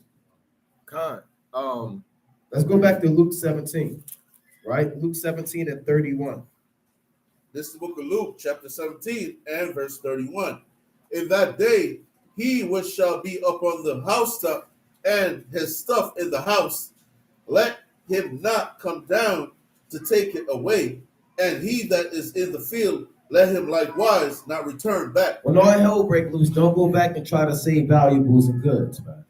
Right? Don't try to get your car keys and try to save your PlayStation 5 and your family photo album and your yearbook from 1988. You don't have to save that, man. You know, your baby, you want to take all your people and be leaving Jacob Shaw when they got a big pair of all their Jordans. The Lord not dealing with that, man. That's right. Read. Basically, when all hell break loose, hey, forget about it.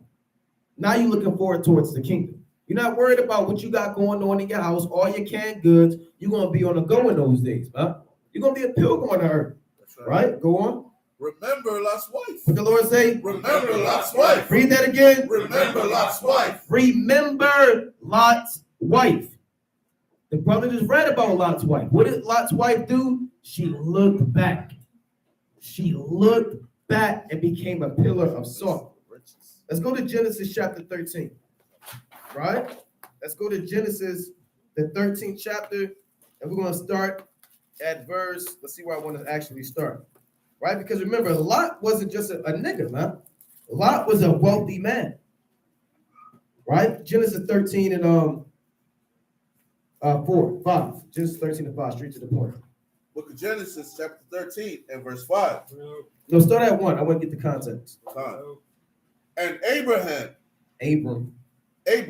went up out of Egypt, he and his wife, and all that he had, and Lot with him into the south. Right? Lot is Abram's nephew, right? The son of Haran.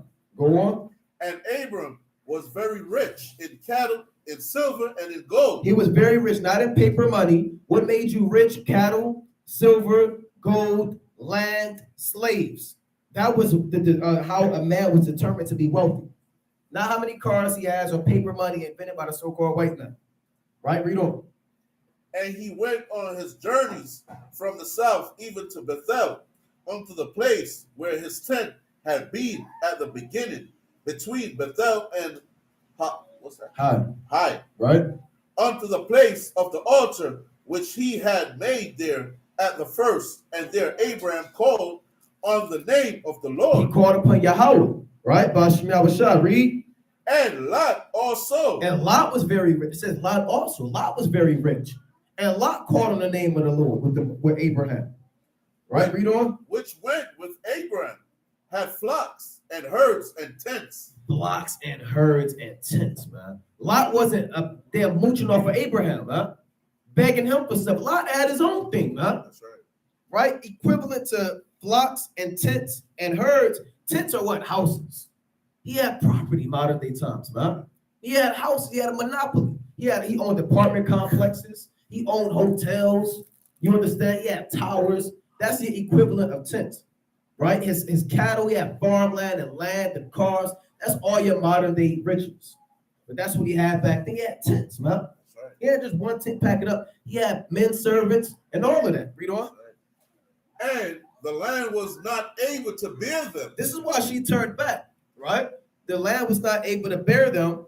That they might dwell together, for their substance was great. No, just Abraham's. Their substance was great. Abraham's substance and Lot's substance was great. Go on. So that they could not dwell together. They couldn't even dwell together, man. Too much, man. Two brothers, too wealthy, brother. You got to go to the other side of the earth. Right. And I'm going to go to the other side of the earth. All my slaves, to get mingled up with your slaves. Your millions of cattle, I think they're my millions of cattle. All of your tents, to get mixed up with my tents. Right? All of your soldiers, they beefing with my soldiers. Right? Your servants beefing with my servants. Like, so you gotta go to the other side of the damn world, huh? Go on. And there was a strife between the herdmen of Abram's cattle and the herdmen of Lot's cattle. They slaves start beefing, man. They start getting into it, man. Yes, sir. That's how you know you got a lot going on, man. Read on. And the Canaanite and the Perizzite dwelled then in the land. And he dwelt in the land. Right? You got Hamites there. Go on. And Abraham said unto Lot, let there be no strife, I pray thee, between me and thee, and between my herdmen and thy herdmen. for we be brethren. Yeah, look, I don't want no strife, man. Blessed are the peacemakers. Huh? Go on. Is not the whole land before thee? Separate thyself, I pray thee, from me. If thou wilt take the left hand, then I will go to the right. Or if thou depart to the right hand, then I will go to the left. He said, you choose. Right? Abraham knew the Most High was with him. That's why he said, look, you take what you want, the Most High is going to be with me anyway. Man. That's faith. That's right. A calling man. Let me pick first. Right? I don't want the land with all of the water. And he said, look, you got it. The Most High is with me. That's right. Right? Go on. And Lot lifted up his eyes and beheld all the plain of Jordan, that it was well watered everywhere before the Lord, destroyed Sodom and Gomorrah, even as the garden of the Lord, like the land of Egypt, as thou comest unto Zoar. So it's like Sodom and Gomorrah used to look like the Garden of Eden, huh? Like you see American flourishing right now, it's going to be a desert, but you're not even going. It used to be a flourishing kingdom, right? Go on. Then Lot shows him all the plain of Jordan, and Lot journeyed east, and they separated themselves, the one from the other. Lot took all of his wealth, went one way, and Abraham was there. Go on. Abraham dwelled in the land of Canaan, and Lot dwelled in the cities of the plain, and pitched his tent towards Sodom. And did what? Pitched his tent towards Sodom. He pitched his tent towards Sodom, meaning he was living on the outskirts of Sodom. Would you pitch your tents toward the strip club? Would you build a house? I want to move in, I want to do, but you move in right next to a strip club? Why not? What might end up happening? Where you going to end up being? In the damn strip club, huh? You'll be enticed. So what is Lot doing? He's flirting with danger, with sin. You understand? Now, you don't want to pitch your tent or anywhere that's going to cause you to go off, man.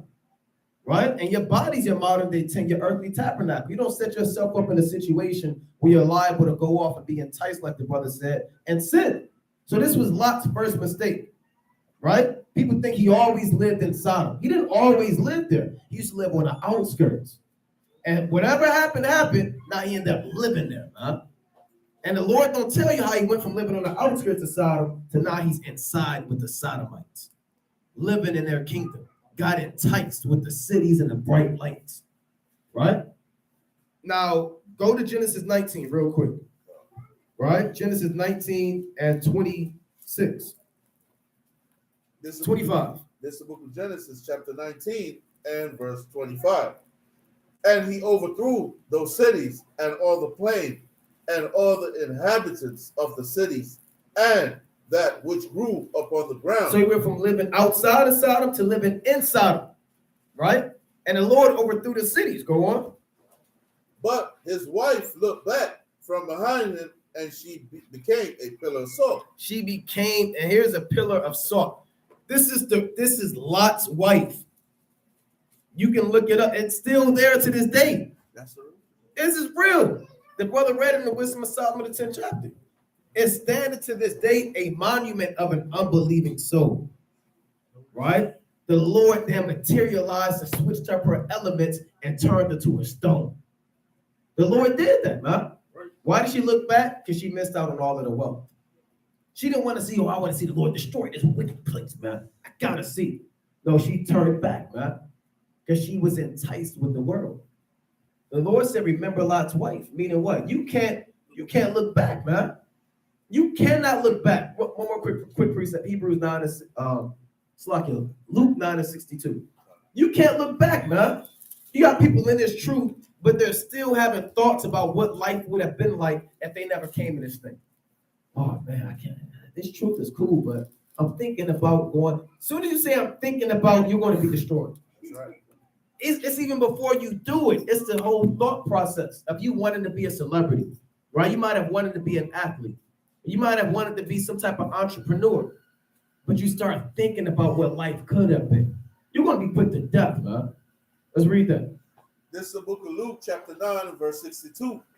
And Yahushua said unto him, no man having put his hand to the plow and looking back is fit for the kingdom of Yahweh. See that? If you got your hand to the plow and you laboring and doing the work, and you looking back, you're not fit for the kingdom. The Lord can't use you, man.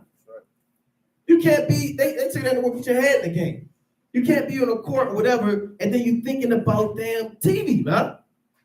You're not fit. They're gonna bench you, they're gonna get somebody whose mind is right, man. Your mind has to be in this truth wholeheartedly.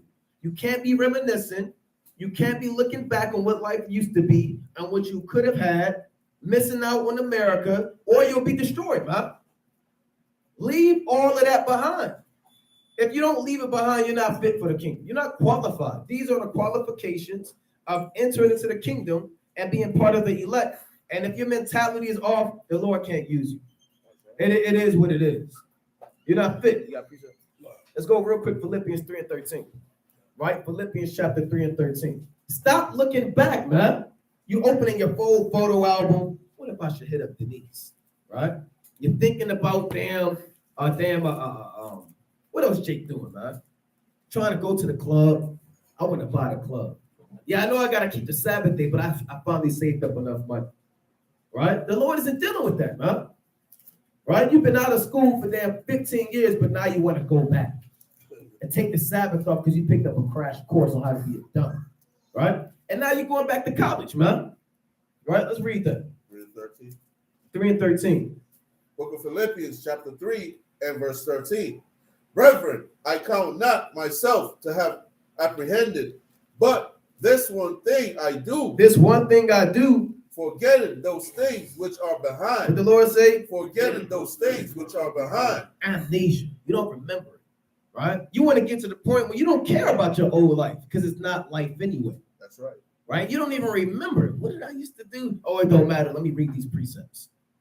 Instead of being conflicted internally about your old life and what the truth has in store for you. Weighing out the options. Should I go back in the world and leave this truth, or should I just stay with the Most High? Go on, forgetting those things which are behind. And reaching forth unto those things which are before. Man, like you running a race, when they get to the finish line, they kind of damn pushing their chest out, man. They kind of lean in that thing. They don't walk through the finish line. I've never seen it. I've never seen Usain Bolt. By the time he get there, he slow down. The finish line right there, then he slow down. No, that's when it's time to step on the gas, man. That's when it's time to dig deep. That's when it's time to press out, man. I seen one video, this goddamn leaped across the finish line. He was running, and then he couldn't help himself, and he jumped across the finish line. And his coach said, why'd you do that? He said, I wanted to win. They said, well, it's not in the handbook. He's looking through the handbook. It's not in the... He said, hey, shut up. I wanted to win. And guess what? He won that race, man. So now you're approaching the finish line. Guess what you should be doing? Stepping up the gas, man. Imagine running the race. They bend that corner of the track, and they looking back.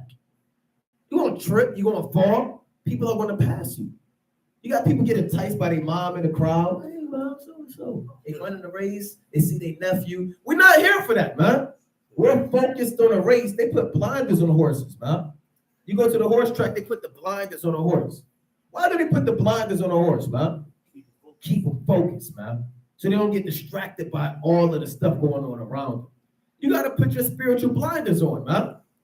And all you thinking about is the kingdom. You straight line, your eye is single, and you're not thinking about that old woman you used to deal with, man.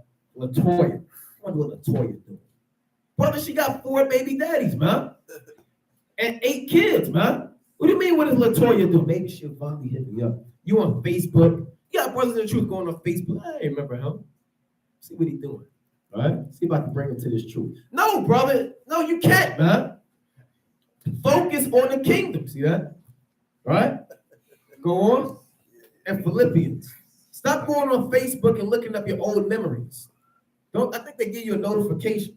They give you a damn memory or your phone. Something does that.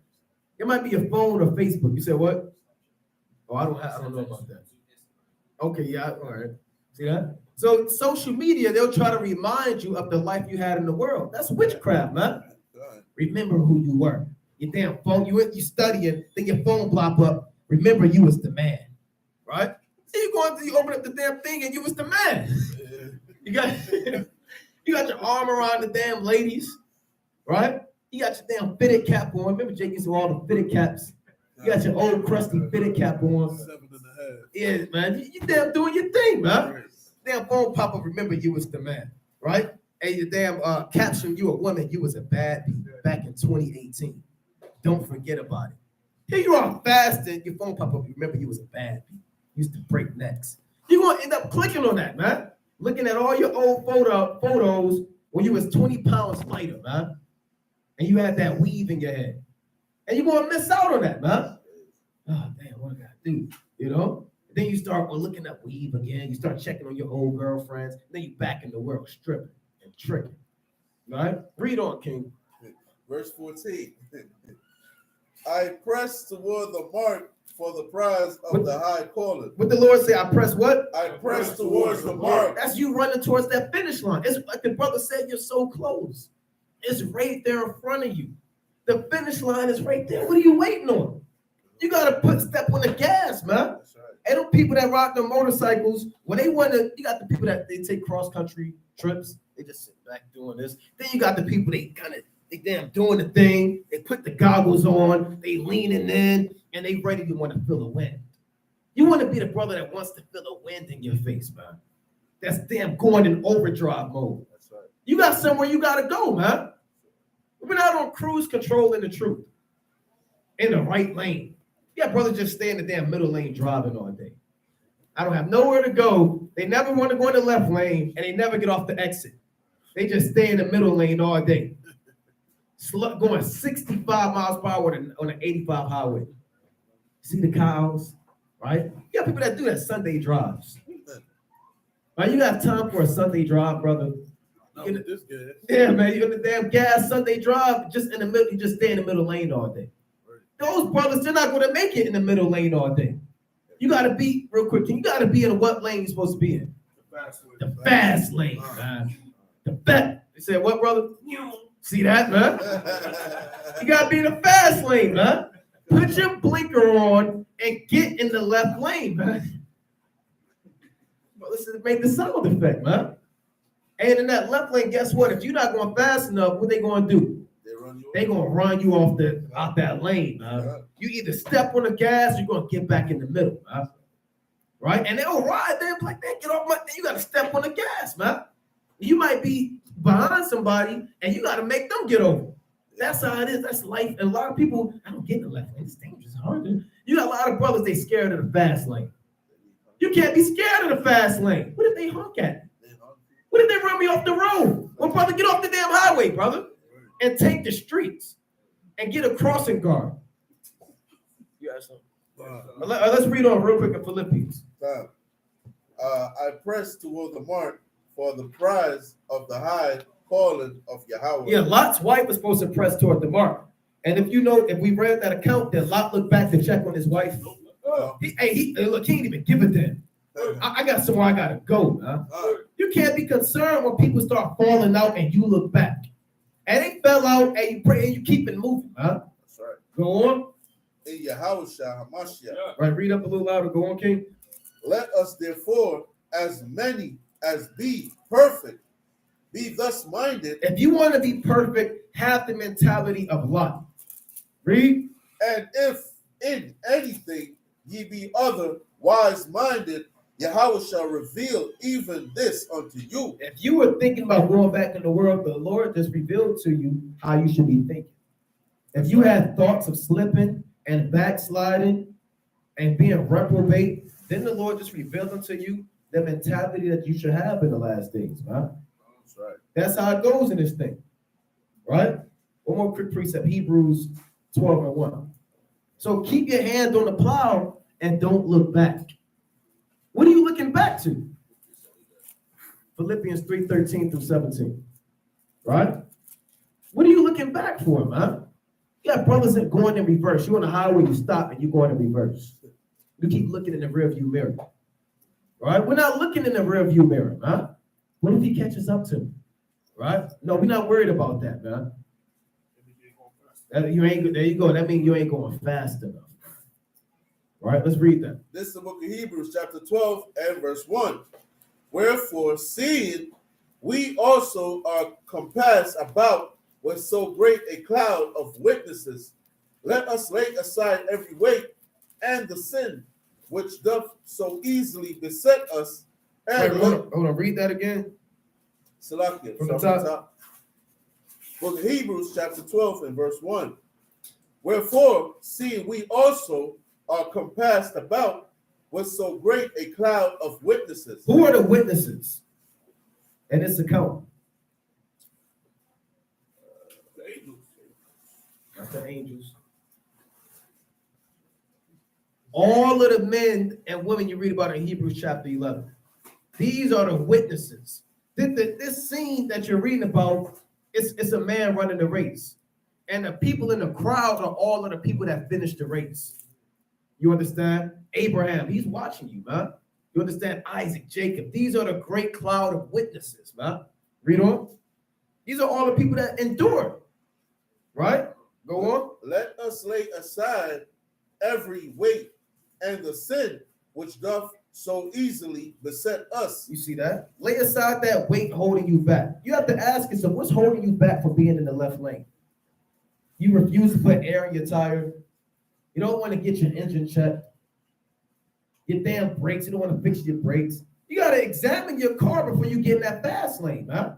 Because if you get in that fast lane and you don't check on your car, and you're going to damn explode. You start, what's that smell?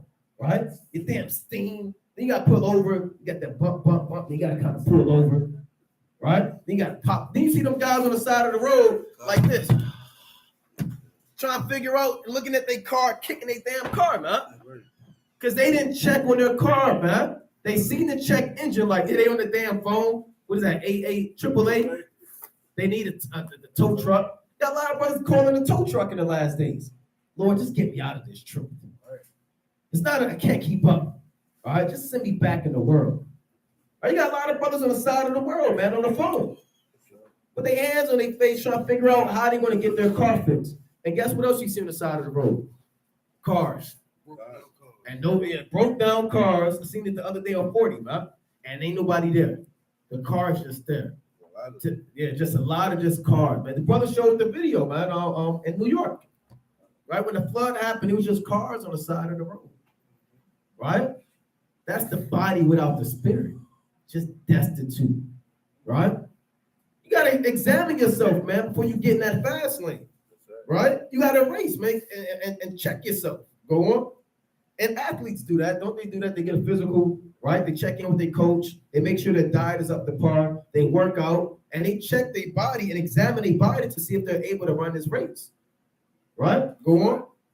And let us run with patience the race that is set before us. This is a race, man. Right? This thing is a competition. You have winners and losers in races. You have accolades and people win medals and trophies. People cry, man, when they lose races. People fall, put their head down. In the Olympics, people train to represent their country and bring their home country glory, and they come in 8th place. You see those people getting smoked in the races? They're the fastest person where they from, but they wasn't fast enough. They're literally the fastest person in their country. And before they go to them trips, they get them big going away parades. He's going to represent our country. Then he get in that lane, he gets smoked by Jake. And he come back and he says, it's okay. Maybe next time. And it's never a next time. You only get really one chance in the Olympics. Maybe two. After that, you're old, your body's not the same, and you can never max out like you used to. That's right. Let me just read it. It's 1 Corinthians chapter 9 and verse 24. Know ye not that they which run in a race run all, but one receiveth the prize, so run that ye may obtain. Right? So you're not racing this race just to say you participated. Right? Ain't no participation trophies in this race, man. That's right. You're racing this race to get that reward, which is the kingdom of heaven. And every man that strives for the mastery is temperate in all things. Now they do it to obtain a corruptible crown, but we an incorruptible, right? So you gotta be temperate. If you're trying to master something, you can't be getting all mad. Like back in the day, you used to play a video game, you lose a level, you start winding that joint up and you throw it at the wall. Say this game cheating. Yeah, say it's cheating. You start stomping on the video games and stuff. You gotta be temperate, man, right? Because nothing worthwhile having comes easy, man. So you gotta be temperate, man. These things are gonna get hard these last days. That's man. right. That's right. I therefore so run, not as uncertainly, so I fight, not as one that beateth the air. Right? We're not shadow boxing. Right? We're not running, not knowing where we're going. We're running because we see the mark, man. Right. Like the brother saying, you gotta dive sometimes. Right? We just talked to the brother about boxing, man. You don't just air box when somebody's in front of you. Hold on, let me get my cup of. No, man, you're fighting so that you can make it. That's right. But I keep under my body and being in it into subjection, least that by any means, when I have preached to others, I myself should be a castaway. So you got to practice what you preach, right? If I tell this brother not to eat pork, but secretly I'm smashing bacon, ham, pizza, right? I'm gonna be a castaway, man. You gotta keep your body in subjection. In subjection to what? Yahweh Hashem Yahweh Shah, these laws, statutes, and commandments in his faith, man. That's what you gotta be in subjection to, man. Right? Discipline. Every man and woman in here has to work on discipline. Nobody's disciplined enough. And that's facts. I know for sure I'm not. I'm the last person to tell somebody I'm the most disciplined person. Right? But we all gotta work on it, man. We strive in this race and we need more discipline. That's what we should be praying for, is more discipline. Right? We can finish this off. Luke 17. Luke 17. In verse 33. This is the book of Luke, chapter 17, verse 33. Whosoever shall seek. Salaki, can we? I want to finish that in Hebrews real quick. Salaki, Hebrews 12. That's all right. Hebrews 12, real quick before we finish that chapter. Right? Hebrews chapter 12. 12 and 2. Yeah, look, just read 12 and 3. This 12 and 12 verses 2 and 3. 2 to 3. This is the book of Hebrews, chapter 12 and verse 2. Looking unto Yahushua, the author and finisher of our faith, who for the joy that was set before him endured the cross, despising the shame, and is set down at the right hand of the throne of Yahweh. Yeah, you thinking about fainting. Yahushua didn't faint in the race. You gotta look at the Lord at the finish line. Hey, the Lord won the race. I can do this. And the Lord, he was despised, and I'm despised, and the Lord was mocked, and I'm being mocked. The Lord didn't faint. Why should I faint? That's right. That's your motivation. That's right. You know these athletes that got Michael Jordan right there, and they got the fat head of Magic Johnson. He got 6 rings. I can do it. Right? You watching the Magic Johnson how to dribble tapes, the old VHS. You put it in. He said, "This is how you dribble." And you're watching him dribble. You're doing this. You're trying to be like him, huh? Everybody has their favorite athlete in the world they want to be like, right? People like Melo. Everybody like Dwayne Wade growing up. Everybody want to be like Allen Iverson. We want to be like Yahweh Shah, huh? Right? Read on. For consider him that endured such contradiction of sinners against himself, lest ye be wearied and faint in your mind. You got brothers getting weary and faint. Yahweh Shah didn't faint, huh? That's right.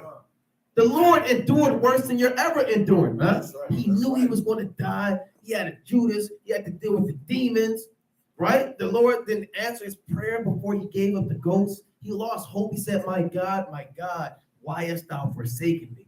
And endured the cross. You see that? So guess what? If you're thinking about fainting, then it's not for you, huh? You have to look at Yahweh Shah, who's the author and finisher. He started the race and he finished the race and made the racetrack and endured it, man. That's heavy right there, man. You make a crash course and an obstacle course to endure. You build it, then you go through it, the pain yourself, and you finish it, man. That's how it is. I just want to get that point. It's back to 34. 33. This is the book of Luke, chapter 17, and verse 33. Whosoever shall seek to save his life shall lose it, and whosoever shall lose his life shall preserve it. I tell you, in that night there shall be 2 men in one bed. The one shall be taken, and the other shall be left. 2 women shall be grinded together. The one shall be taken, and the other left. 2 men shall be in the field. The one shall be taken, and the other left. And they answered and said unto him, Where, Lord?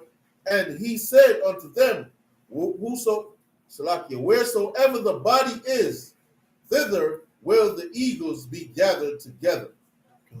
Yeah, meaning, well, where they going to be taken? They're going to be put to death, man. They said, where is he going to be taken? Well, they're going to be taken when you see the eagles, man, eating up his dead flesh, right? So don't be the brother that's taken and put to death and become food for the carcasses and the fowls of the air. Con? Day of Atonement, Wednesday night to Thursday night. Take off of work, right? No eating and no drinking sundown to sundown, man. Take this seriously. If you get caught eating or drinking or doing anything to satisfy your flesh, you will be put to death, man. That's right. Right? Day of Atonement, Wednesday night sundown to Thursday night sundown. Take off of work Wednesday night if you work at night, Thursday if you work during the day. Right? Take off. Right? I can't repeat that enough. Everybody make sure they taking off. Feast of Tabernacles. Well, we still got time for that.